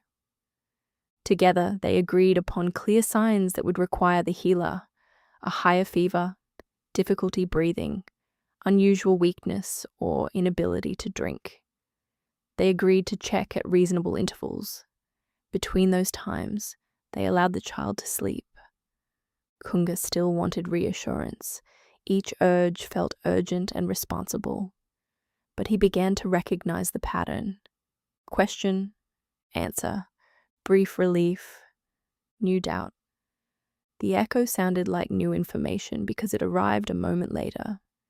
It was still his own uncertainty returning from the mountain.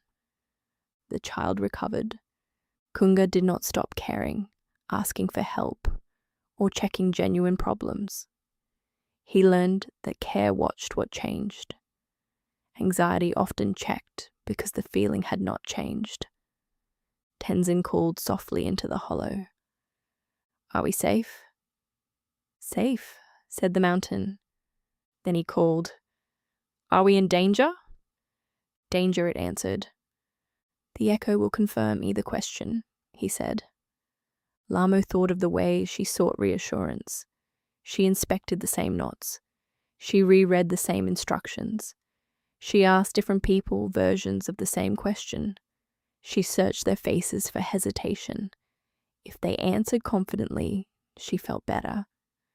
Then she wondered whether they had understood. "How do I know when checking is useful?" she asked. Useful checking looks outward for changed information. An echo looks inward for a changed feeling. The feeling is what makes me check. And checking teaches the feeling that an answer must be found before it can settle. Lhamo stood beneath the arch. What if I resist checking and remain anxious?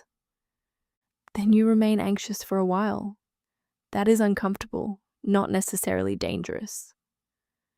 And if something goes wrong? You respond to what goes wrong. Repeatedly asking the mountain cannot prevent it. Tenzin asked her to choose one recent echo. She thought of the bags in her room. The knots. How many times did you check them? 5, perhaps 6? Did the later checks reveal new information? No. What did they change? My feeling briefly. If the urge returns tonight. Lhamo listened to the mountain repeating a drop of water. I can notice the echo and leave the knots alone. Will you feel certain? No. Then you will be practicing uncertainty, not certainty. They walked out of the hollow. The open sky made every sound feel wider. There was no wall to return their words. Lhamo noticed the urge to ask Tenzin whether she was doing the practice correctly. The question rose to her mouth. She smiled and let it remain unasked. Tenzin smiled too, as though he had heard it anyway. If you have been calling into an echo tonight, you do not need to blame yourself. Reassurance is comforting. Caring people naturally seek information. The practice is not to refuse help or ignore real changes. It is to notice when the answer has already been given and the mind is asking again because certainty did not last. The urge may rise. You may feel it without obeying immediately. The question may remain unanswered one more time. The mountain does not need another call. Silence can feel uncertain. Silence can also be where the echo finally fades. The path from the echo hollow returned to the central courtyard through a small gatehouse. A lantern hung inside it. Unlike the other lanterns, this one had 2 little doors in its metal frame. Tenzin opened the eastern door. Light fell across the path they had just walked. Then he closed it and opened the western door.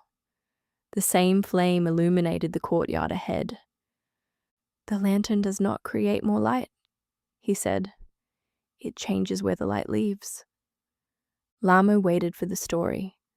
Tenzin did not disappoint her.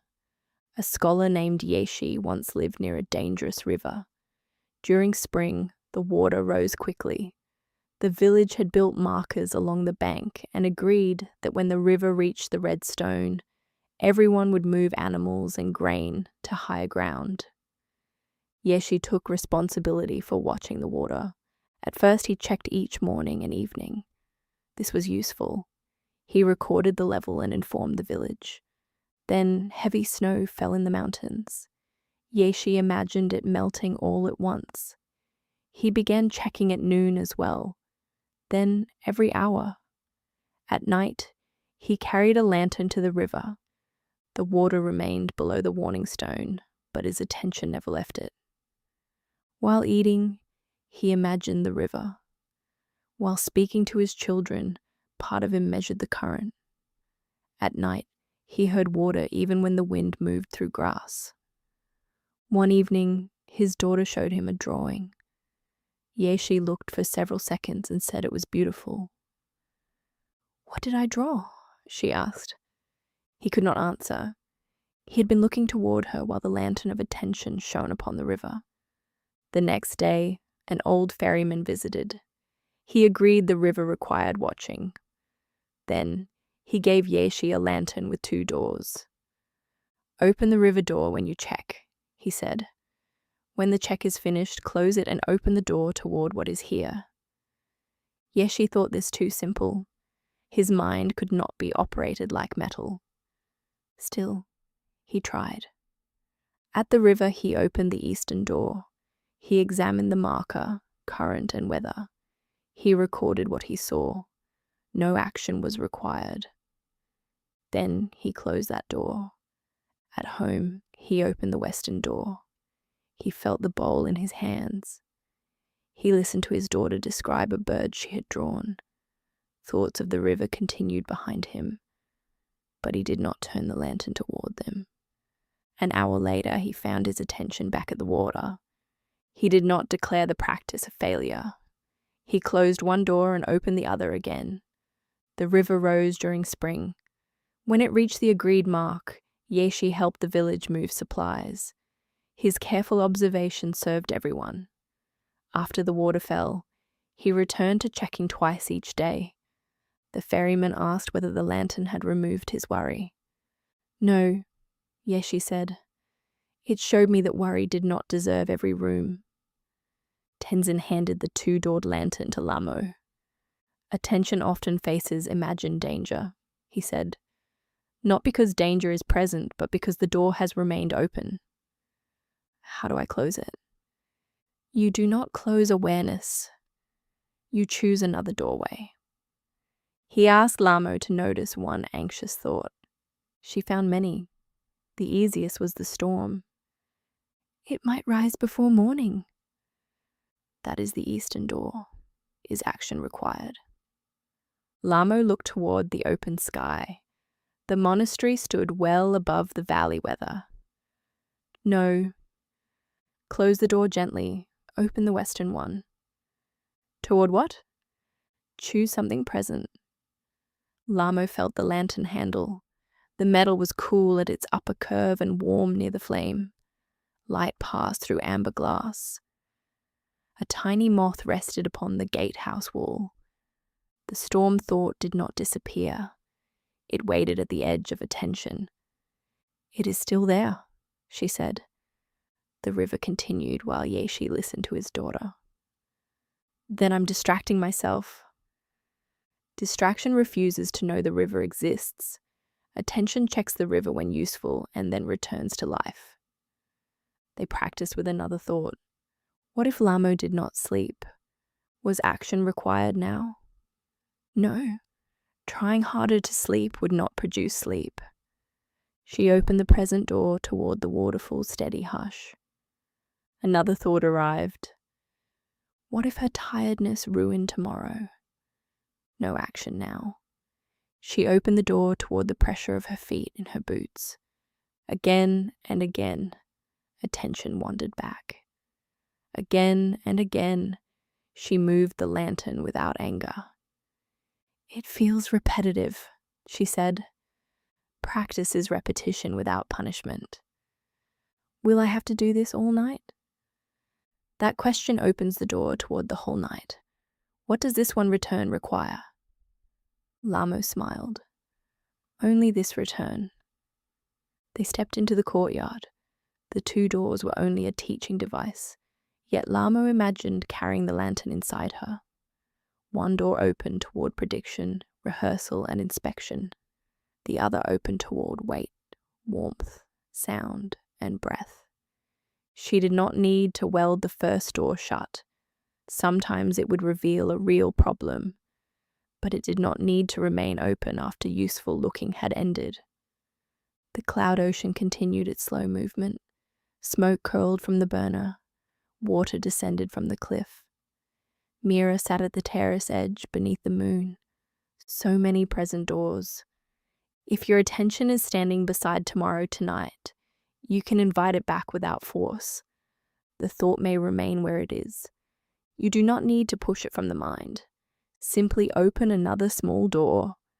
Feel one place where your body meets support. Hear one sound without naming its future. Notice the cooler air entering and the slightly warmer air leaving. If attention returns to worry, the lantern has not failed. Move it again. One door closes softly. One door opens here. Only this return is required. At the entrance to the main prayer hall stood a low desk. Upon it lay a thick book bound in faded red cloth. Tenzin opened the cover. Travelers had written their names across hundreds of pages. Some entries were neat and formal, others slanted hurriedly. A few included small drawings, prayers, or notes of gratitude. "The monastery guest book," he said. "Everyone who sleeps here may write in it." Lhamo turned a page. "Some of these names are very old." "The book remembers guests after the rooms have forgotten them." He pointed to a name written in broad black strokes. Karma, dealer in fine horses, excellent singer, temporary resident of the southern room. "Karma wrote more than his name," Tenzin said. Karma had arrived during a difficult year. A business partner had deceived him, several horses had become ill, and a marriage proposal had ended badly. He entered the monastery talking loudly about his misfortunes and continued until everyone knew them. The keeper gave him the southern room. Karma unpacked his bags, moved the furniture, and hung his clothes from every peg. He placed ledgers across the desk and boots beside the door. Then he noticed dust beneath the bed and complained that the room was poorly kept. "It is a guest room," the keeper said. "You may make reasonable use of it, but remember that others will stay after you." Karma remained for a week, then 2. Each morning he found another reason not to leave. The road might be muddy, the horse might need rest, the next town might have no comfortable lodging. After a month, Karma began calling the room his.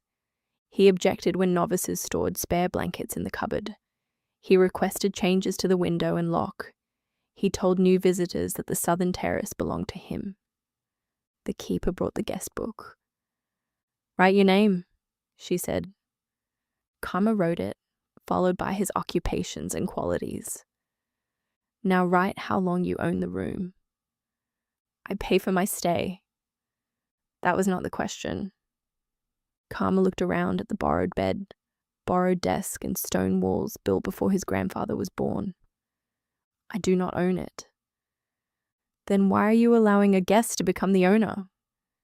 Karma thought she meant him, and he was offended. The keeper pointed to his ledgers. "Betrayal came as a guest. Loss came as a guest.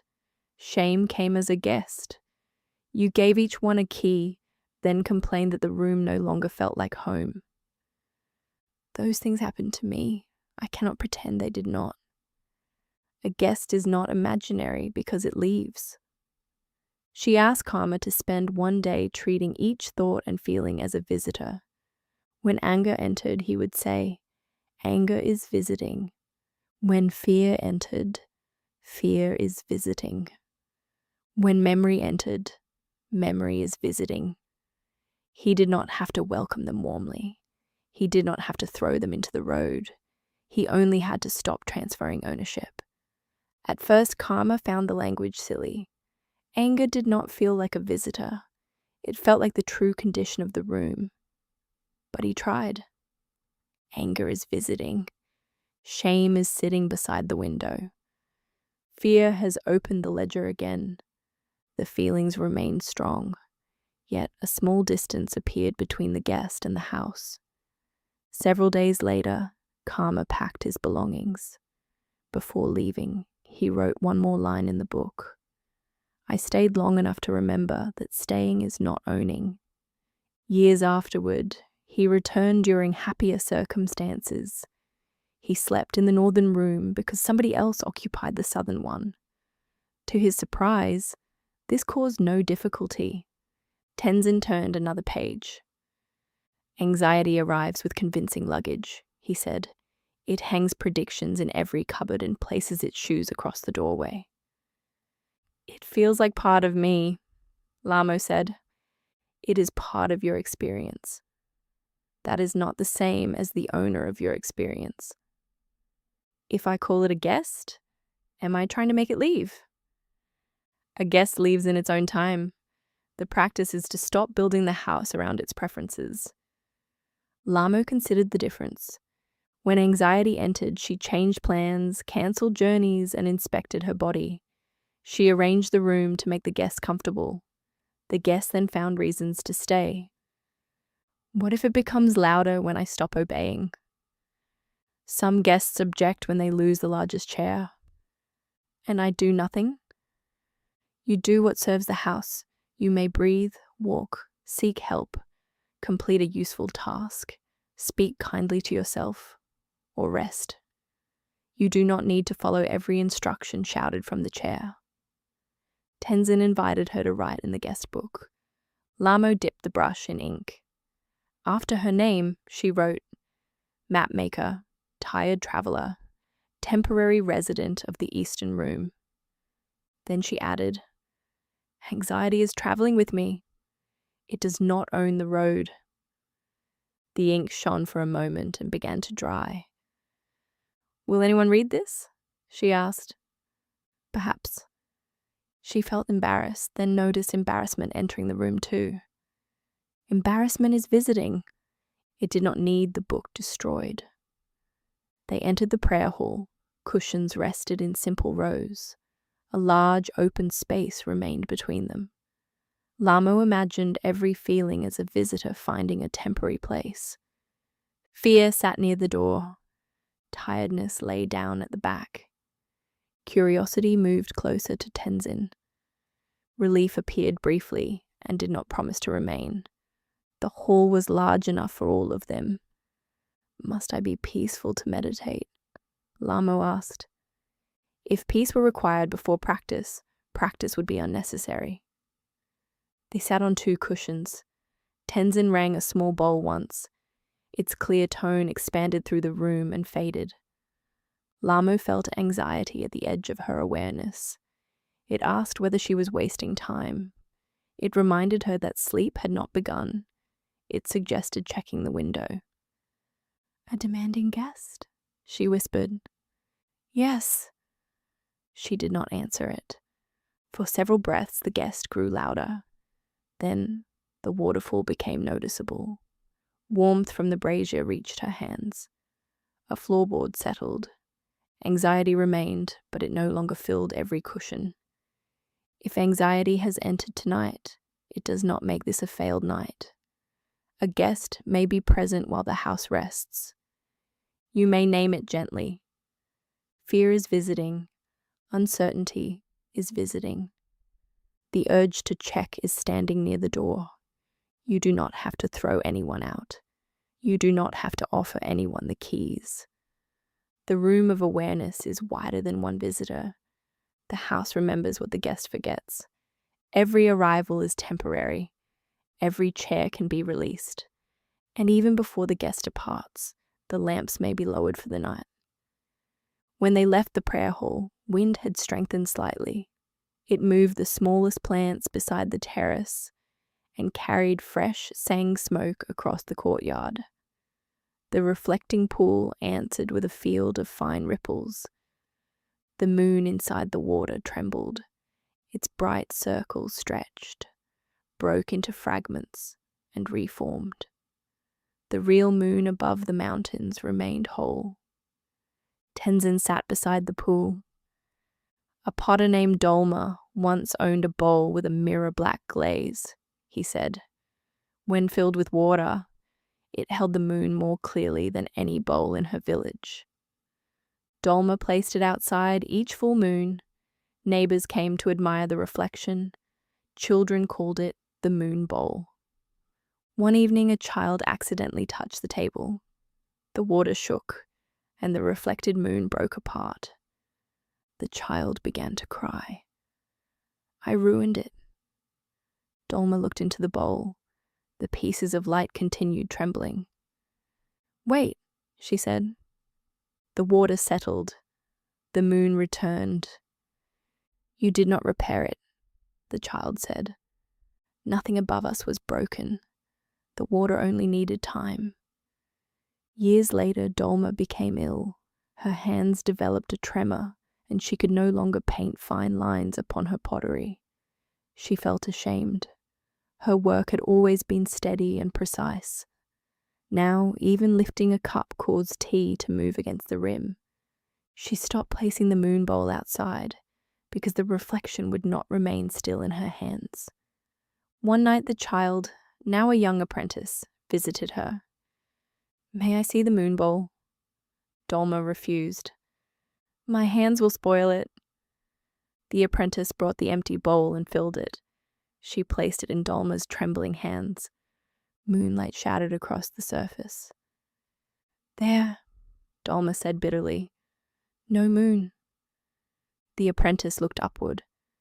"It is still there." Dolma remembered her own words from years before. Nothing above us was broken. The water only needed time. But this time, the water did not fully settle. Her hands continued to tremble. The moon remained in fragments.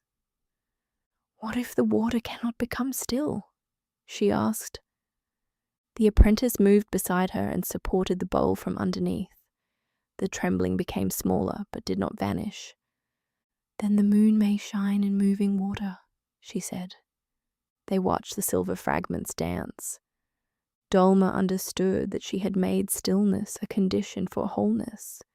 Yet the moon had never entered the bowl. Its nature did not depend upon the surface that reflected it. She returned to pottery. Her lines were less precise. She began making glazes that moved unpredictably in the kiln. Clouded blues, broken silver, and pools of black. People found them beautiful. Not because illness was beautiful, but because Dolma no longer required her work to prove that nothing had changed. Tenzin touched the pool with one finger. Ripples travelled outward. "When the mind trembles," he said, "we often believe the self is broken." Lhamo watched the reflected moon divide. "It does not feel like a reflection. It feels like all of me. The water cannot see beyond its own movement." What is the moon then? Perhaps awareness. Perhaps the part of you that can notice fear without becoming only fear. Do not hold the metaphor too tightly. It is another map. Lhamo appreciated that he did not turn the story into certainty. She looked at Mira. The young woman's reflection appeared near the far edge of the pool. Ripples lengthened her pale robe and dissolved the outline of her hair. Mira herself remained seated above the water. "The reflection can look distorted without the person changing," Lhamo said. "Yes. When I am anxious, I think I've become weak. A state becomes an identity. I say I am an anxious person. You may also say anxiety is moving through the water." Lhamo listened to that sentence. It did not deny the years she had struggled. It did not promise that the water would become permanently still. It allowed a larger identity than the present ripple. Tenzin asked her to remember a time when she had been capable despite fear. She thought of surveying a mountain road after a landslide. She had been frightened of further movement, but she worked carefully and helped mark a safe detour. Another time, her mother became ill while Lhamo was traveling. Fear remained for days, yet Lhamo arranged care, returned home and stayed beside her. The water had trembled. She had still acted with wisdom and love. "I keep waiting to become the calm version of myself before I live," she said. "That version may visit. Let her be welcome.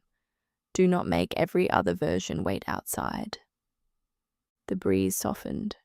Ripples crossed one another and gradually became smaller. The reflected moon gathered into a recognizable circle. Lhamo knew the wind would return.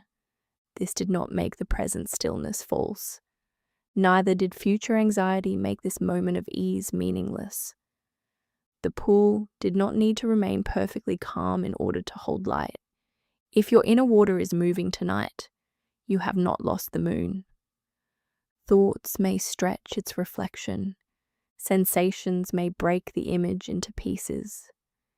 You may feel unlike the person you wish to be. Still, awareness is here, noticing movement. Still, the body is being carried. Still, light can shine upon a trembling surface. You do not need to repair the whole reflection. Let each ripple travel as far as it travels. Let each fragment hold its portion of light. Nothing above you has been broken, and moving water can also become a place of rest. Near the pool stood a small room used by the monastery's weatherkeeper. Instruments hung from the walls, a rain gauge, a wind vane, strings of dyed wool that showed changes in moisture, and several wooden boards covered with observations. Lhamo studied the records. Dates, temperatures, wind directions, and cloud forms had been written carefully. "This is useful work," she said. "Very useful," Tenzin replied. "It helps farmers, road keepers, and travelers." On the desk lay an old stack of letters tied with blue cord. Those were never sent. The letters had belonged to a weatherkeeper named Nima. Nima was observant and conscientious. She noticed the smallest pressure change. She could smell snow before clouds appeared. Villagers trusted her warnings. One autumn, a sudden storm trapped several traders on a high pass. They reached shelter and survived, but Naima blamed herself. She had noticed signs of changing weather and had not considered them strong enough to issue a warning. Afterward, she changed her standard. Whenever a storm was possible, she sent messages to every nearby village. At first, people appreciated the caution. They secured roofs, delayed journeys, and moved animals. Many predicted storms did not arrive. Nima then worried that people would stop believing her. She made the letters more urgent. A mild possibility became dangerous weather. A distant cloud became an approaching front. The villagers repeatedly interrupted their work. Farmers delayed harvests. Traders cancelled safe journeys. Families brought animals indoors on clear nights. When no storm came, Naima did not feel relieved. She searched for the signs she had misunderstood and wrote longer warnings next time. Eventually, a village head woman visited. "Your care is harming the people you want to protect," she said. Naima was offended. "Would you prefer I remain silent and let them be caught?" "I would prefer information that distinguishes possibility from danger." "Any possibility could become danger." "Then every day is an emergency." The head woman placed 3 baskets on the desk. The first was labeled observation. The second was labeled likelihood. The third was labeled action. "Sort your warning," she said. Nima described the current weather. High clouds had formed in the west. Wind had changed slightly. Temperature was falling. Those facts went into observation. What did they mean? A storm was possible within 2 days, but similar patterns often passed north. That went into likelihood. What action was justified? Continue ordinary work, monitor the next observations, and advise travelers to check again before using the highest pass. That went into action. Nima looked at the 3 baskets. Her usual letter would have said, "Severe storm may arrive. Avoid all travel. Secure animals immediately." The head woman asked, "Which basket contained those instructions?" "Fear," Nima said. "Fear is allowed to speak. It should not write every warning." Together, they created a simple system. Naima would state what she observed, describe uncertainty honestly, and recommend action proportionate to the evidence. If signs strengthened, the warning would strengthen. The next week, Nima saw thin clouds that might indicate snow. She wrote a frightening letter, then sorted it through the baskets. She sent a shorter, calmer message. No storm came. 2 weeks later, strong signs appeared. Rapid pressure change, a particular southern wind, and heavy clouds behind the ridge. Nima issued a clear warning. Villagers responded quickly because her words had regained meaning. Years afterward, students found the stack of unsent letters. Each contained every disaster that might have followed uncertain weather. Nyima kept them to remember that responsibility does not mean distributing fear as though it were fact. Tenzin untied the blue cord. He handed Lhamo one letter. The writing began neatly and became crowded. Snow might block the road. Roofs might fail. Food might not arrive. Travelers might become stranded. I write letters like this inside my head, Lhamo said. To whom? Myself. Everyone I care about. She remembered warning her brother about every possible difficulty before his journeys. She called it care. Sometimes it was care. Sometimes she transferred her fear into his departure and asked him to carry it. If I don't warn people, I feel responsible for what happens. Responsibility has limits. Where? Tenzin pointed toward the baskets, still kept on a shelf. What have you observed? How likely is the danger? What proportionate action belongs to you? Beyond that, the future belongs to many causes, not one frightened mind. Lhamo thought of tomorrow's descent. Observation. The upper road was dry and recently used. Likelihood. The storm might leave rain on lower sections. Action. Ask the morning road keeper, wear suitable boots, and adjust the route if conditions required. Fear's letter said, the road may collapse. You may become trapped. Do not sleep, because you must prepare. She imagined tying that letter with cord and leaving it unsent. I can make a useful plan in the morning, she said. Yes. Tonight's warning contains no new observation. Then it may remain on the desk. Outside, the wind vane turned slightly. The weatherkeeper's work continued.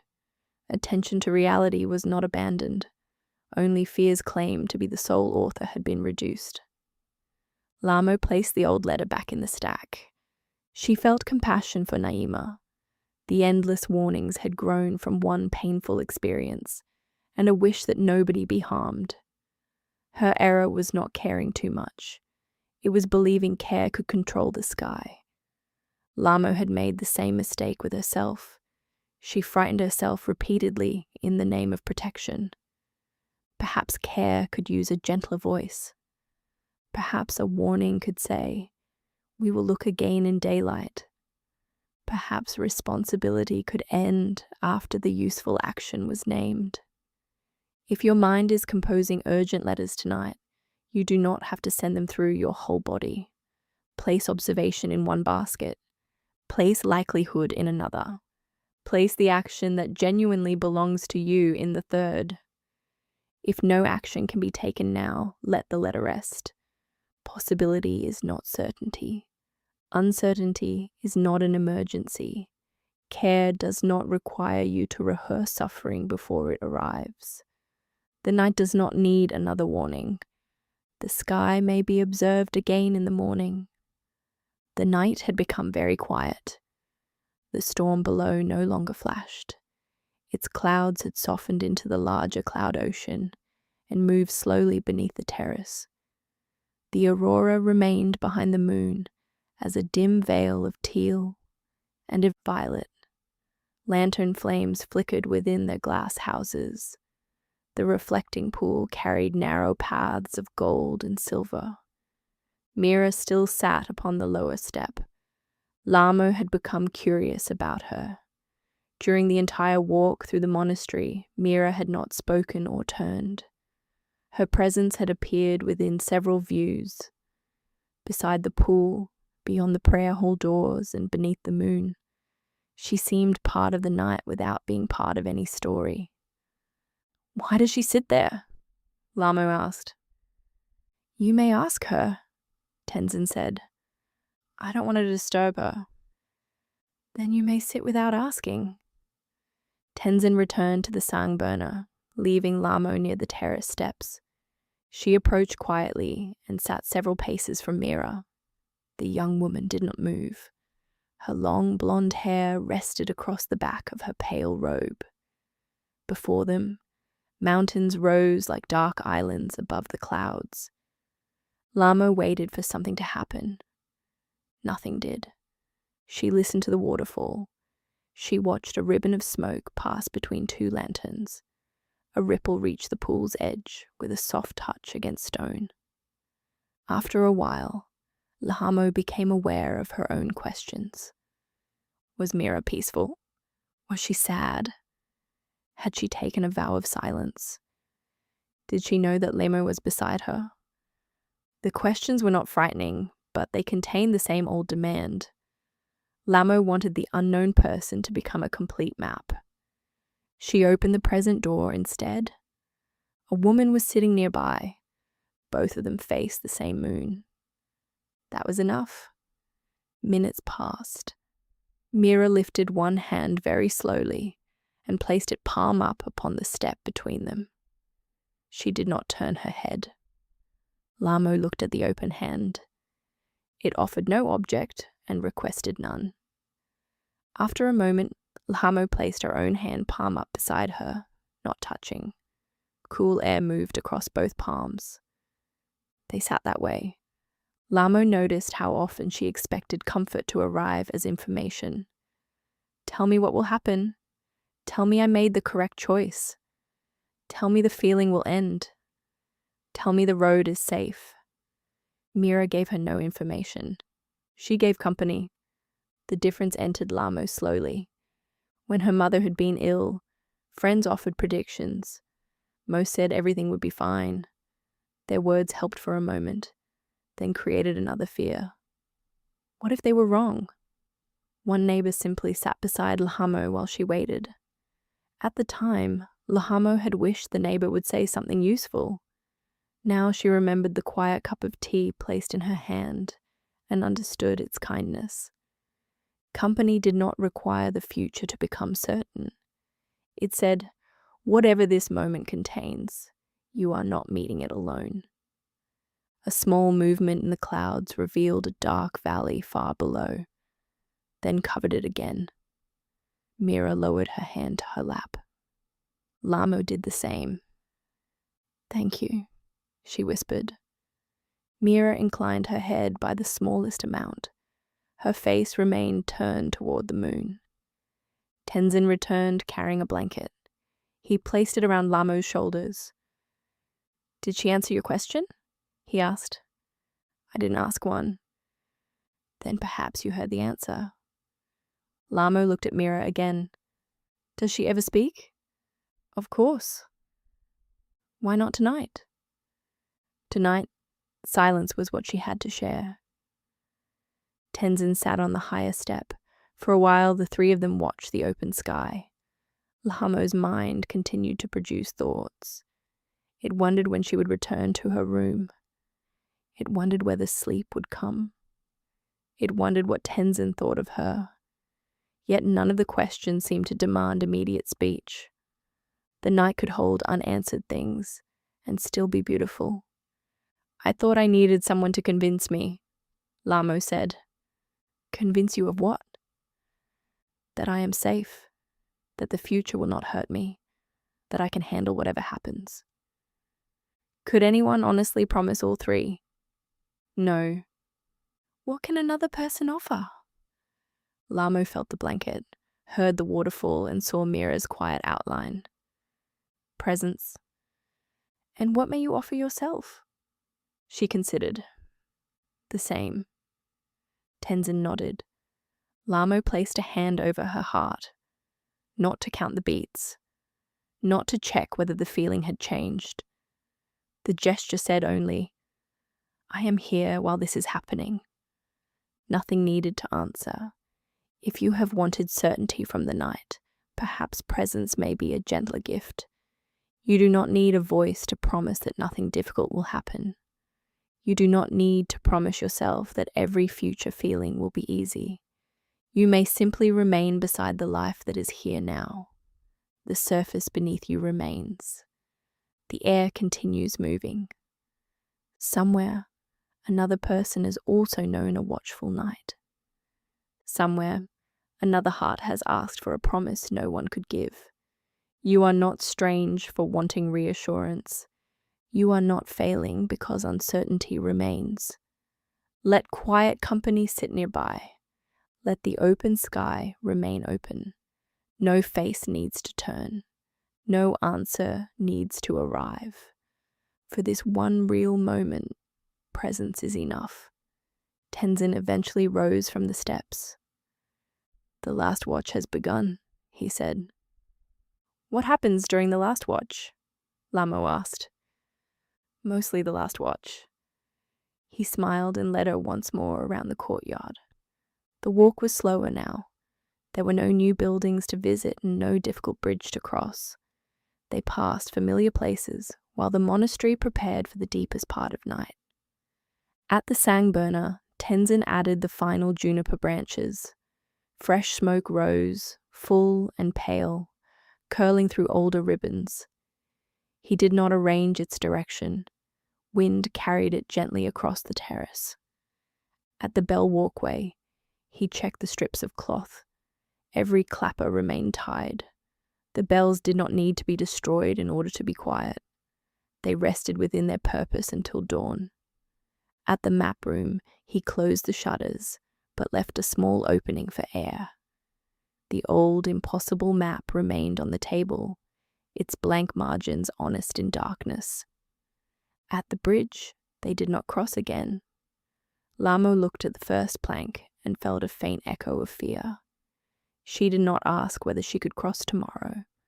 Tomorrow's hoof had not reached the bridge. At the waterfall channel, Tenzin returned the wooden cup to its shelf. The waterfall continued pouring into the clouds. No vessel waited to contain it. At Norbu's unfinished house, moonlight entered through the open wall. The ruins were no longer a failure. They held a place where caution had learned to make room for living. At the prayer hall, Tenzin lowered the brazier. Anxiety could remain a guest while the house dimmed its lamps. They returned to the reflecting pool. The wind had softened. Ripples continued across the surface, smaller now. Moonlight shimmered upon them. Mira's reflection remained near the far edge, changing whenever the water moved, while Mira herself sat above it. The stories repeat each other, Lhamo said. Most useful stories do. A bell, a map, a bridge, a cup. They all say I am trying to carry more than this moment. Then perhaps one story would have been enough. Which one? Whichever you remember when the alarm rings. They sat beside the pool. Tenzin said, during the last watch, instructions may become simpler. A tired mind does not need another complicated teaching. What should I do? Notice what arrives. Name only what helps. Return without punishment. Lhamo closed her eyes. A thought arrived. You may not sleep. She noticed it. No action was required. She felt the blanket across her shoulders. Another thought. Tomorrow will be difficult. She noticed it. Tomorrow was a blank space on the map. She heard water touching stone. A sensation, tightness beneath the ribs. An alarm, not a prophecy. She felt her feet upon the ground. An urge, check the bags. An echo returning from the mountain. She allowed the knots to remain unchecked. The thoughts did not stop, but they became less detailed. They moved like clouds seen from above, shapes forming, changing and traveling beyond the terrace. Tenzin's voice became quieter. Feel where the body is already supported. Lhamo felt the stone beneath her. Let the jaw be as it is, then allow 1 degree of softness. Her teeth separated slightly. Let the shoulders know they are not holding the roof. They lowered. Let the hands stop drawing maps. Her fingers uncurled beneath the blanket. The watchman may remain in the tower. He does not need to ring for every sound. The waterfall continued. The cup may remain small. The whole future passed without being held. The guest may sit quietly. Anxiety remained somewhere in the hall of awareness. The reflection may move. Nothing above it was broken. Lhamo opened her eyes. The scene looked unchanged, yet the night felt deeper. It no longer seemed like a period she needed to manage. It was simply occurring around her. "Will I remember all this when I'm afraid again?" she asked. "No." The answer surprised her. Tenzin continued, "You will forget. Remember a little, forget again, and remember differently. Practice is not a perfect memory. It is the path worn by returning. Then anxiety will come back. Every guest capable of returning will return sometime." That sounds discouraging. Only if freedom means an empty guest book. He pointed toward the moving clouds. The monastery does not remove weather from the valley. It gives travelers a place from which weather can be seen. Lhamo breathed slowly, not because she had been instructed to control her breath, but because the body had begun doing so. "What does freedom mean?" she asked. Perhaps hearing the alarm and still choosing which door to open. Perhaps feeling fear and placing one hoof. Perhaps letting a blank space remain blank. Do not make freedom another perfect house. They became quiet. The last watch contained very little conversation. Tenzin trimmed a lantern wick.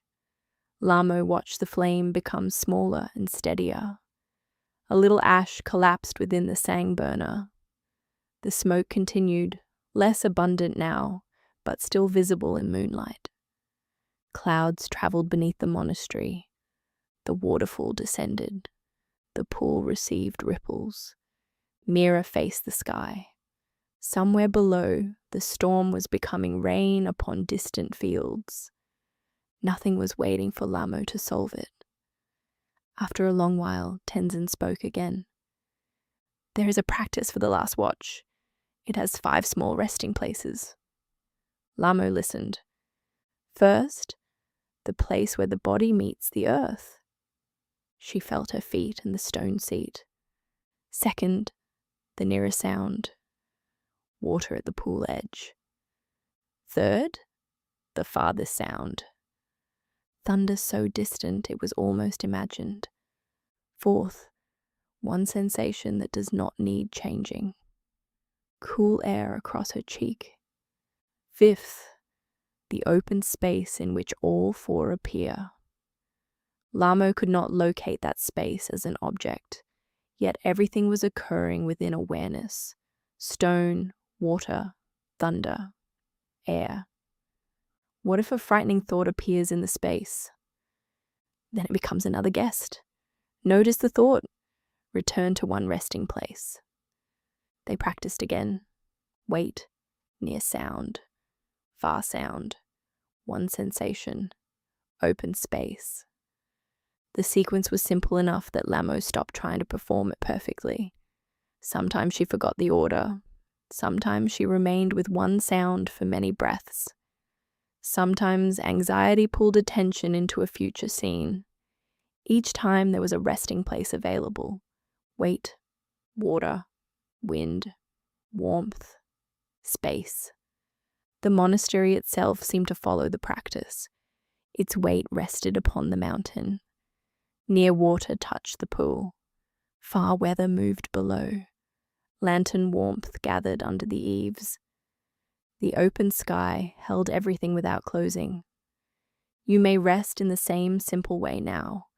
Feel one place where the body is carried. You do not need to feel the entire body. One point of contact is enough. Hear one sound that is near. No need to identify it perfectly. Hear or imagine one sound farther away. Let distance be distance. Notice one sensation that can remain exactly as it is for this breath. Warm, cool, heavy, light, neutral, or difficult. It does not need a lesson. And notice that awareness has room for contact, sound and sensation together. If a thought appears, there is room for that too. Nothing must be pushed beyond the walls. Nothing must become the owner. The last watch continues. The bells remain tied. The maps remain rolled. The bridge carries no one. The cup is empty. The weather warnings are unsent. The guest book is closed.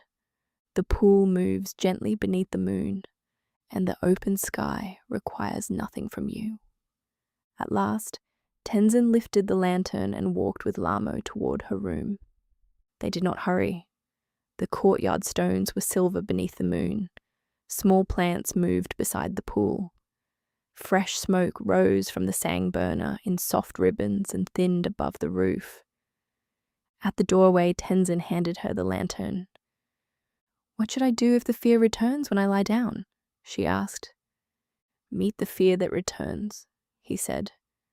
"And if another returns after that, meet that one." "For how long?" "You are trying to cross the whole night again." Lhamo smiled. "One plank. One real moment." She entered the room. Tenzin closed the door softly behind her, though he left it unlatched. The small space had not changed. A mattress rested upon the wooden platform. A folded blanket waited at its foot. Her bags remained beside the wall. The window looked across the cloud ocean. Lhamo noticed the urge to inspect the bags. The echo called once. She did not answer. She removed her boots and placed them near the door. Her feet felt tender from the mountain road. She unfastened the leather map case and leaned it against the wall. Tomorrow's roads remained rolled inside it. She did not open them.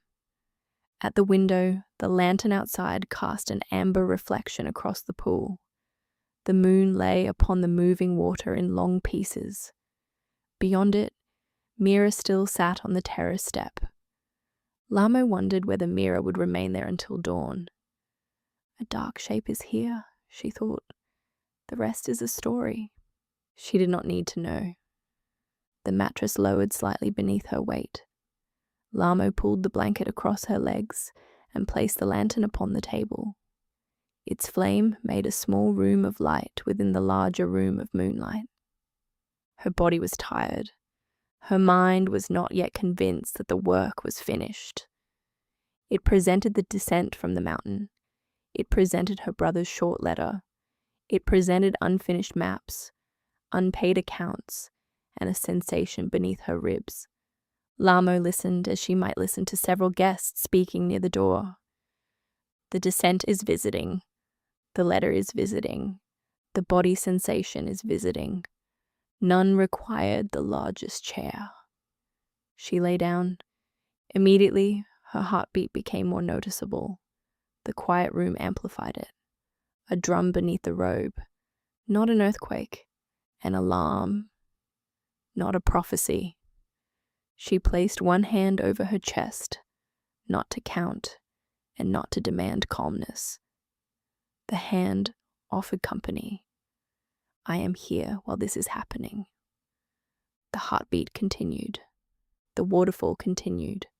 Neither sound needed to stop first.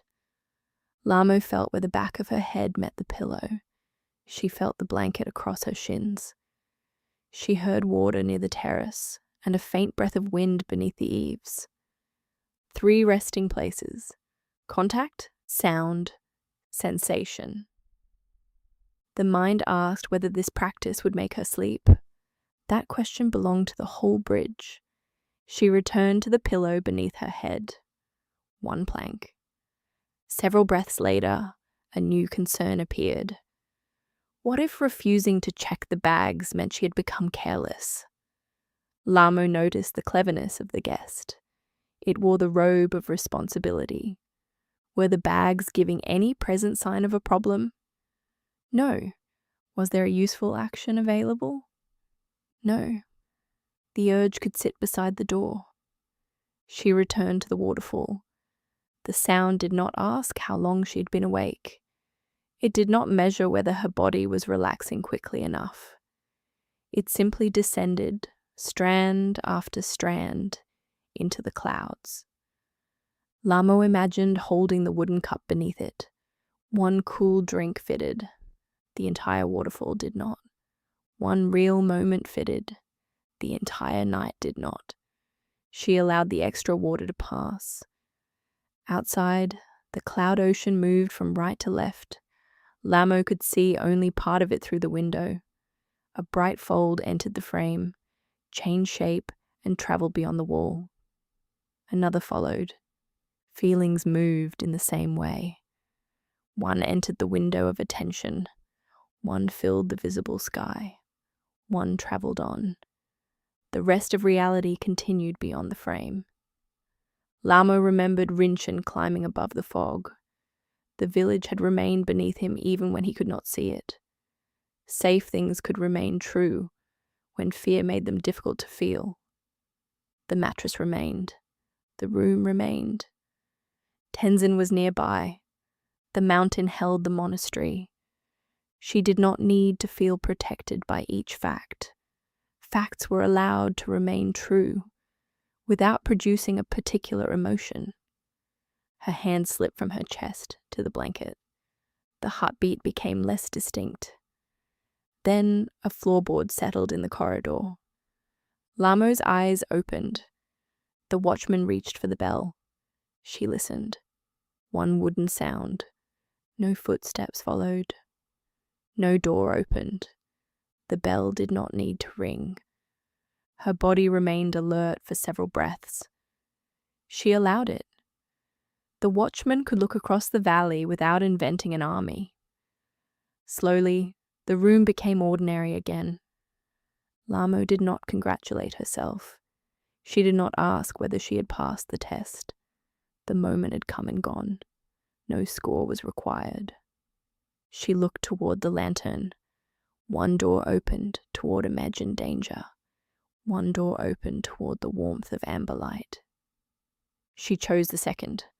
The flame moved slightly inside the glass. Its halo brightened the edge of the clay cup. A small curve of light rested upon the table. Nothing dramatic, nothing to solve, only a real lantern in a real room during one quiet part of one night. Lhamo's eyelids lowered. She did not command them to remain closed. They could open again if they wished. The mind presented another map. Tomorrow she would rise. She would ask about the lower road. She would eat, pack, cross the ridge, and descend.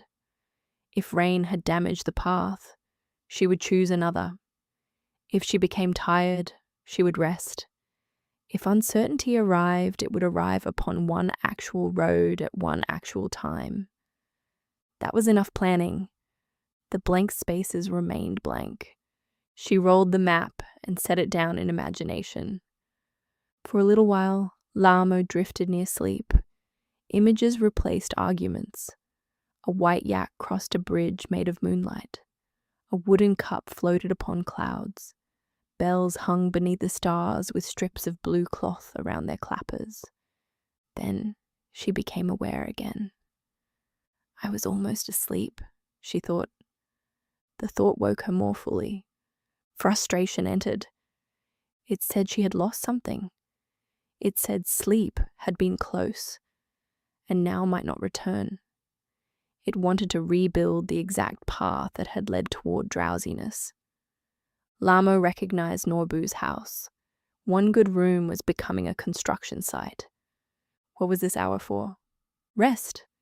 Rest did not require proof of sleep. She allowed herself to lie awake without turning wakefulness into an emergency. The body remained horizontal.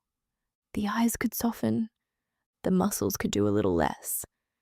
Even wakefulness could rest when it stopped trying to become something else. The frustration stayed for a time, then forgot its argument. The waterfall returned to the center of hearing, near sound, far wind, blanket warmth, open space. Nothing needed to be counted, nothing needed to be held.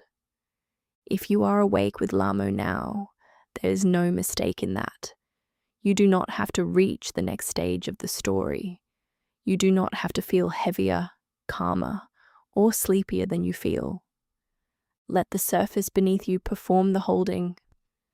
Let the night perform the passing of time. You may stop measuring both.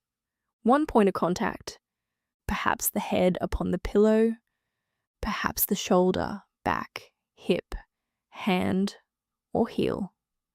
Only one is needed. There is no need to scan the entire body unless scanning feels gentle. One supported place can speak for the rest. Here, carried, for this moment. Another breath arrives. You do not need to pull it deeper. You do not need to slow it. The body has breathed through every earlier moment of this day. It may continue without supervision. Air enters, air leaves. The sang smoke rises. The cloud ocean travels. The waterfall descends. Different movements, all requiring no command from you. Lhamo turned gently onto one side. The blanket settled around her shoulder. She heard her own breath more clearly in that position. For several minutes, there were no stories. Then memory brought an image of a mistake she had made years earlier on a survey. A measurement had been wrong. The error had been corrected before anyone was harmed. But shame returned, as though the map still lay before her. The guest placed an old ledger on the bed. Lhamo noticed it. Past error is visiting. Was there an action required now? No. Could the memory remain without a trial? Perhaps. She did not argue that she had done her best. She did not prosecute herself for failing. She let the old page exist without writing upon it again. Ink already dry, road already traveled, lesson already carried. The ledger closed. At some point the moon moved beyond the center of the window. Its light no longer fell directly across Lhamo's face. The room became darker. Outside, Tenzin made one final circuit of the courtyard. He covered the sang embers so they would remain warm without burning brightly. Smoke continued in thin, patient strands. He checked the pool channel. Water entered at one end and left quietly at the other. The surface did not need to become motionless. He passed Mira on the steps. She remained beneath the sky. Tenzin placed a folded shawl beside her without interrupting. He entered the bell walkway. Cloth held every clapper. Dawn would untie one large bell when dawn arrived. He did not ring it early to make certain morning still existed. In her room, Lhamo no longer followed each sound. Some passed through sleep. Others passed through the soft, uncertain border around it. She dreamed that she stood inside Sonam's enormous map. Roads extended in every direction. Blank paper surrounded them. At first she searched for the correct route. Then she looked beneath her feet. One road was already there. She followed it until it became a narrow bridge. A white yak stood beside her. Together they placed one foot, then another. Neither looked at the whole crossing. Beyond the bridge stood Norbu's unfinished house. The windows were open. Spring light entered. Inside, a guest slept peacefully in the largest chair. Lhamo did not wake the guest. The dream changed. She was beside a river with a lantern of two doors. One door opened toward dark water. The other opened toward a child's drawing of a bird. Lhamo turned the lantern and watched the bird become bright. The river continued without disappearing. The dream changed again. She held Dolma's moon bowl. Her hands trembled. Silver light broke across the water. She waited for shame, but none arrived. Each fragment held the whole moon differently. Then there was only cloud, not frightening fog, soft cloud beneath an open mountain. Lhamo slept. The stories had not defeated anxiety. They had given it a wider landscape. The body had not received a promise that nothing difficult would happen. It had received a night in which no immediate danger required its labor. that was enough. Perhaps you are still listening. If so, the story does not need you to remain with it. Words may pass without being understood. Images may fade before they form. You may lose the path and find no reason to return. The monastery will remain above the clouds, whether you watch it or not. The lanterns know how to flicker. The smoke knows how to yield. The waterfall knows how to fall. The pool knows how to move beneath the moon. You are not required to keep the scene alive. Let attention become loose. Let one sentence arrive and the next become less important. This moment is smaller than the whole future. This moment may be only warmth. This moment may be only weight. This moment may be only one soft sound. And then another moment may come without being prepared.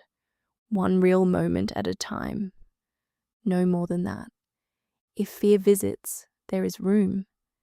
If wakefulness visits, there is room. If sleep comes near and moves away, there is room.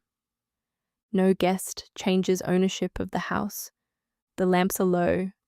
The doors need not be locked against feeling. The house can rest with visitors inside. Feel, if you wish, the heaviness already present in one part of the body. Perhaps the legs have become less interested in movement. Perhaps the hands have released their invisible maps. Perhaps the forehead has forgotten one small task. If nothing has softened, that too may remain. Rest is not an examination. There is no correct sensation to report. No teacher waits to grade the night. Tenzin has returned to his room. Mira faces the moon. Lhamo sleeps behind an unlatched door. The watchman sits quietly in the tower. He may hear wind. He may hear timber settle. He may hear the old language of the body. He does not need to ring. The bell can remain a bell without making a sound. Your alertness can remain part of you without directing every moment. For now, it may sit down. For now, it may watch the stars without searching them. For now, there may be no danger to name. An alarm is not a prophecy. A feeling is not the whole sky. A blank space is not a mistake. A bridge is crossed by 1 foot. A cup is meant for 1 drink. A house is meant to be lived in. A guest is not the owner. Moving water has not broken the moon. The phrases may drift apart now. No need to remember them. No need to carry them into morning. Let them move like smoke through open air. 1 ribbon rises, 1 ribbon curls, 1 ribbon passes beyond the roof. Nothing follows to inspect where it went. Below the terrace, the clouds continue their unhurried crossing. They travel from one edge of the mountain world toward another. Their surfaces roll softly. Pale ridges form, dissolve, and form again. No cloud knows its final shape. No cloud needs to know. The moon brightens one upper fold, then another, then another. The darkness between them is gentle. The distant waterfall becomes quieter within the depth of night, not because it has stopped, but because the listening mind no longer stands so close. Some sounds may become distant now. Some words may become distant. Even the wish to sleep may become distant. You do not need to follow it. You do not need to follow anything. Let tomorrow remain rolled inside its case. The road keeper will observe the road. The weather keeper will observe the sky. Morning will bring the information that belongs to morning. This night is not required to produce it early. If the mind sends one more warning, receive it like a letter left outside the door. You may read it later. You may discover that no reply is needed. For now, the desk is closed. The blue cord is tied. The lamp beside it is low. There is only the simple room, the simple bed, the simple fact of being carried. Nothing needs to become certain. Nothing needs to become perfect. Nothing needs to disappear before rest begins. One real moment, then one real moment. Then perhaps no need to name the moments at all.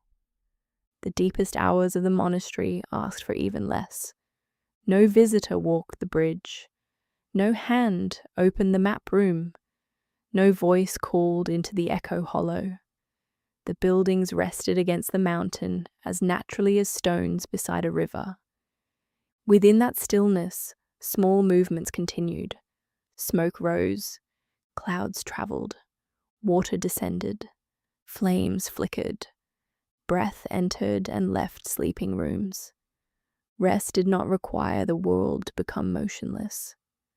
It required no such thing. You may let the small movements continue around you and within you. A foot may adjust beneath the blanket. The throat may swallow. The chest may rise. A thought may cross the edge of awareness and disappear before its sentence is complete. These are not interruptions to rest. They are the quiet life of the night.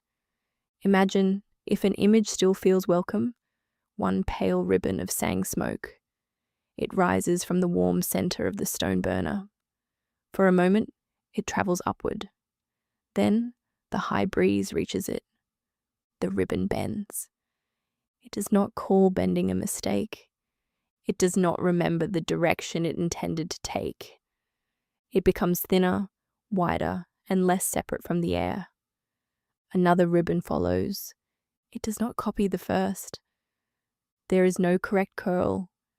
There is no final shape. You may allow the next breath to be like that. It may be deep or shallow, smooth or uneven, noticeable or almost absent from attention. No correct curl, no final shape, only air responding to a living body. Now the cloud ocean may return, not the whole ocean, only one bright ridge traveling beneath the terrace. Moonlight rests upon its upper edge. The ridge changes as it moves. It does not preserve itself for inspection. Behind it, another shape forms in darkness. The clouds are not trying to reach morning. They move, because movement is what the wind and air are doing now. You are not required to reach sleep. You may simply be carried within this part of the night. If sleep arrives, it may arrive. If it is already beginning, no one needs to announce it. If wakefulness remains, it may float like one small monastery above a wide field of cloud, supported even when the valley cannot be seen. The mountain is beneath the monastery. The surface is beneath you. Support does not need to be imagined perfectly in order to hold. Somewhere in the courtyard, a lantern flame leans slightly and returns. Its glass is warm. Its metal frame is cool. Its light makes a narrow amber path across the pool. The path lengthens when a ripple passes. Then it becomes short again. Nothing is lost when the reflection changes. Nothing is gained when it becomes still. Light simply meets water in different forms. Awareness meets this moment in different forms too. Clear for a while, clouded for a while, quiet, busy, heavy, alert. None of these conditions owns the water. None needs to become permanent before the moon is allowed to shine. Perhaps another sensation asks for attention. Rather than inspecting it, you may give it a little space. Not a story, not a prediction, only space. There is pressure here. There is warmth here. There is tightness here. There is movement here. Simple words, if words are useful, or no words at all. The sensation may change. It may remain. You do not need to stay awake to supervise its decision. The body has changed countless sensations without a committee of thoughts. Let it remember its own work. Let the watchman rest his hands upon his knees. Let him look across the valley once and see only night. He does not need to prove that no danger exists anywhere in the world. His task is smaller. Is there an immediate signal here? If no clear action is required, the bell remains still. The watchman may hear his own breathing. He may feel his own tiredness. He may close his eyes for one breath, then another. Nothing is abandoned. The village continues sleeping because the bell is quiet enough to mean something when it rings. Your mind may also become quiet enough to hear what is real tomorrow. Tonight does not need rehearsal disguised as vigilance. Tomorrow may have its own eyes. Tomorrow may have its own hands. Tomorrow may have its own useful questions. You do not need to lend it the tired attention of this hour. Let tomorrow remain unopened. Let the map case remain beside the wall. Inside it, roads cross mountains and rivers. Some lines are accurate. Some will need correction. Some blank spaces remain around the edges. No traveler is harmed by the map remaining closed tonight. When daylight returns, someone can look at the actual ground. When information arrives, someone can respond. The future does not need to be denied. It needs only to wait outside the room until it becomes present. For now, there is one room, one bed, one resting body, one night large enough to contain both calm and unease.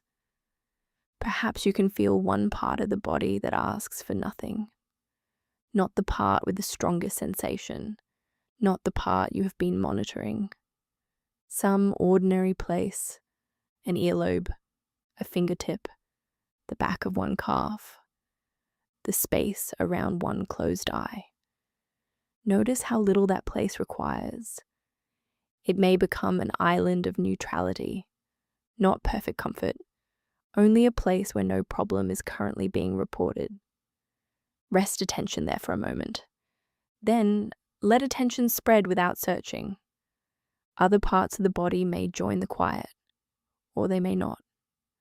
An island does not demand that the whole ocean become land. One neutral place is enough. One supported place is enough. One unmeasured breath is enough. You may meet one real moment at a time. The phrase can become slower now. One real moment at a time. One real moment at a time. The words may separate until there is space between them. One moment. No whole bridge, no whole waterfall, no every winter. Only this plank beneath a foot that is already resting. Only this cup holding the experience already here. Only this room built for the purpose of the hour. Nothing in the rest of the monastery needs you. The gardener knows the bridge. The keeper knows the lamps. The weather watcher knows the instruments. The cook knows the morning kettle. Mira knows the way from the terrace. Lhamo's body knows the way into sleep. Your body may know more about rest than the thinking mind can explain. Let knowledge become unnecessary. Let the directions fade. No need to remember the 5 resting places. No need to name guests. No need to sort observations into baskets. No need to repeat a phrase correctly. The teachings may now become scenery. A bell under a dark roof. A map rolled beside a wall. A white yak eating grass beyond a bridge. A wooden cup shining with one drop of water. An open window in an unfinished house. A small drum resting upon folded cloth. Clouds beneath a mountain. A rope upon the floor, ordinary in moonlight. An echo fading because no one calls again. A lantern with both doors gently closed. A guest book resting beneath red cloth. The moon moving across a trembling pool. An unsent letter tied with blue cord. Mira's open hand upon a cool stone step. Images without tasks. Objects without lessons. Let them remain where they are. You do not need to gather them. The monastery can hold its own stories. You may move more deeply into not following. A sentence begins. It may end somewhere beyond attention. Another sound appears. It may leave without being identified. The boundary between imagination and dream may become soft. If a picture changes strangely, let it change. If the bridge becomes cloud, let it become cloud. If the moon appears inside the room, no explanation is needed. Dreams do not require accurate maps. The mapmaker may finally rest. Lhamo's face has softened upon the pillow. The line between her brows is no longer holding tomorrow in place. One hand lies open upon the blanket. Her fingers are empty. Near the wall, the leather case contains work that matters to her. Rest does not mean she has stopped caring. It means care has released the night shift. Love can sleep. Responsibility can sleep. Preparation can sleep. Even the wish to protect can lay down its tools. Nothing good within you is lost when vigilance rests. Care will still be there in daylight, perhaps clearer because it was allowed to become quiet.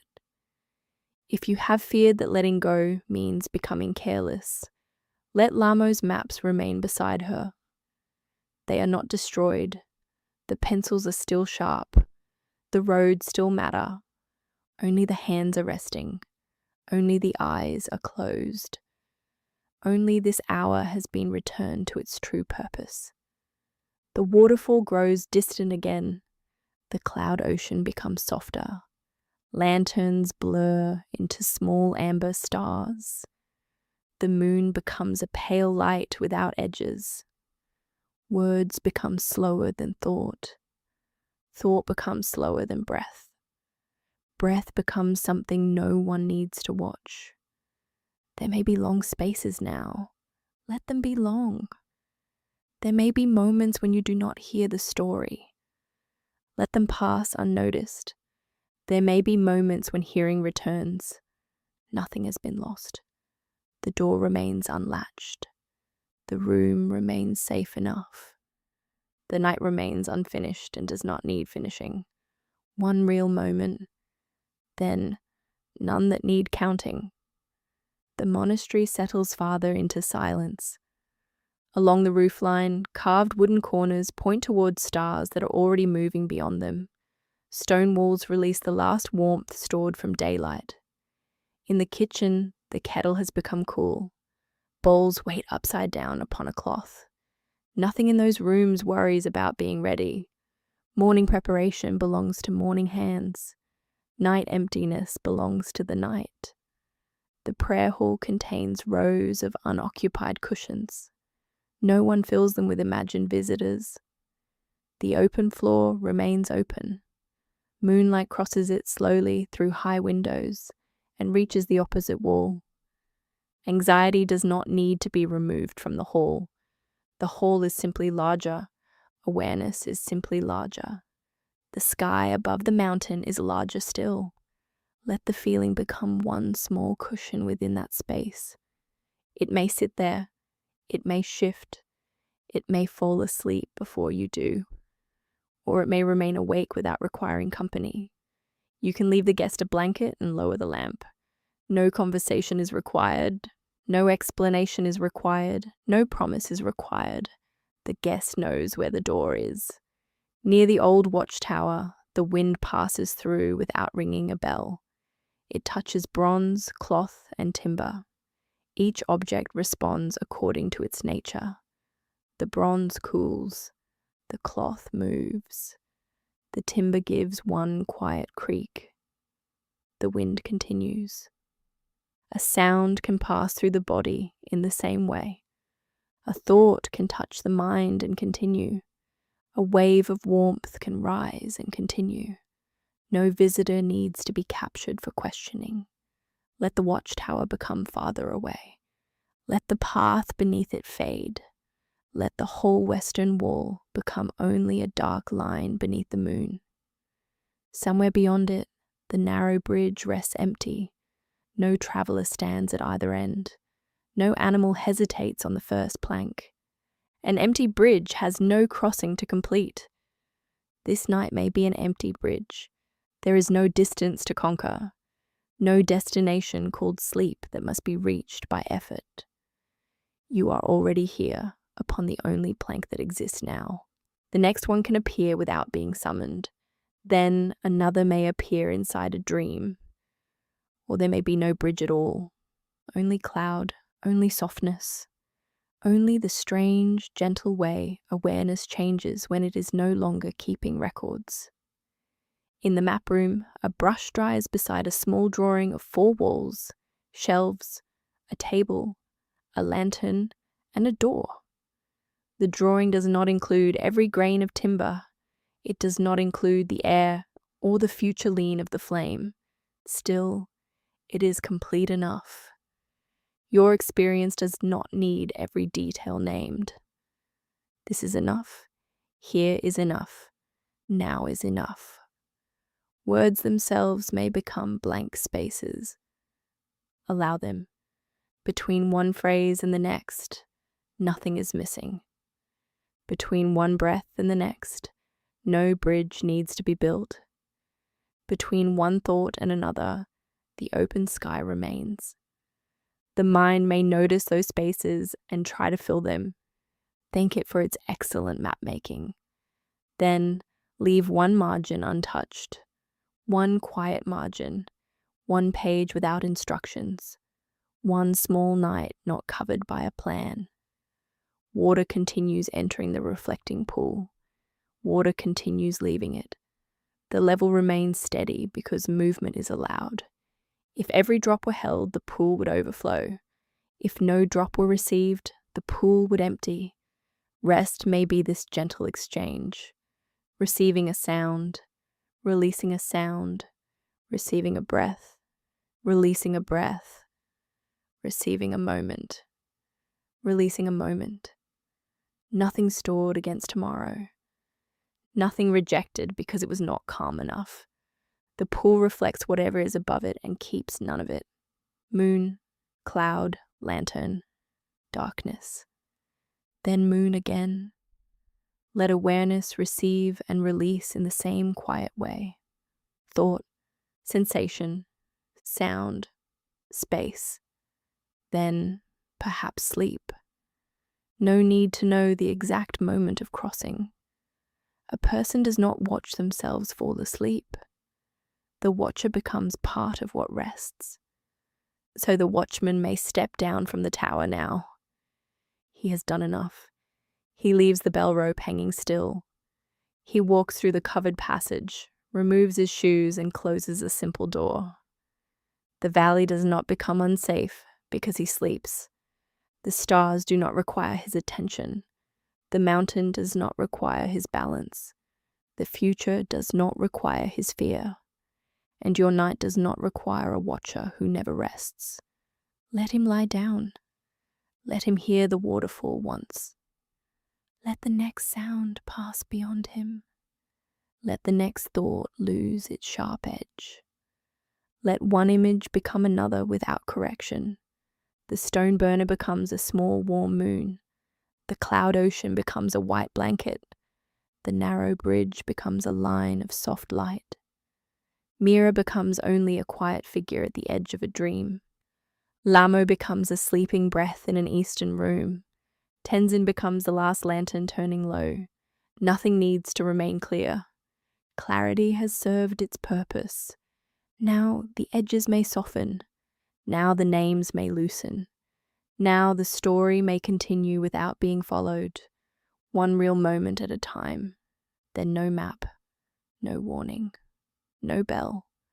Only the wide night carrying what has finally allowed itself to be carried. Long before dawn, the storm left the valley. It did not leave because Lhamo had worried correctly. It did not leave because Tenzin had told enough stories. Weather moved according to causes too numerous for one mind to hold. Rain fell upon the lower forests. Streams widened slightly. Dust settled on the road. Above the cloud line, the monastery remained quiet. Near morning, the sky at the eastern edge became a shade lighter. Stars there faded one at a time. The aurora thinned. The moon approached the western peaks. Mira rose from the terrace step. She wrapped Tenzin's shawl around her shoulders and stood for a moment beside the reflecting pool. Her face remained turned away from Lhamo's window. She looked at the water, the cloud ocean, and the first line of pale morning. Then she walked silently beneath the covered passage. Inside the eastern room, Lhamo slept. Her bags remained unchecked. Her maps remained incomplete. Her heart continued beating without being counted. Nothing had been neglected. When dawn finally reached the bell tower, Tenzin untied one clapper. He waited until the appointed moment. The bell sounded once. Its note moved across roofs, pool, bridge, and cloud. Lhamo heard it somewhere inside sleep. The watchman did not wake in fear. The sound was only morning announcing itself when morning was real. You do not need to travel there. You may remain within the deeper night. Let Lhamo's dawn move far beyond you. Let the bell become quieter. Let the monastery become a distant warm light above the clouds. No journey is required now. No descent. No packing. No decision. Only support beneath the body. Only air moving without effort. Only the wide open space in which sensations rise and pass. If a final thought asks whether you are safe enough, it does not need a perfect answer. You may offer presence. I am here while this moment is happening. This moment is smaller than the whole future. This moment does not contain every road. This moment does not contain every storm. This moment does not require every answer.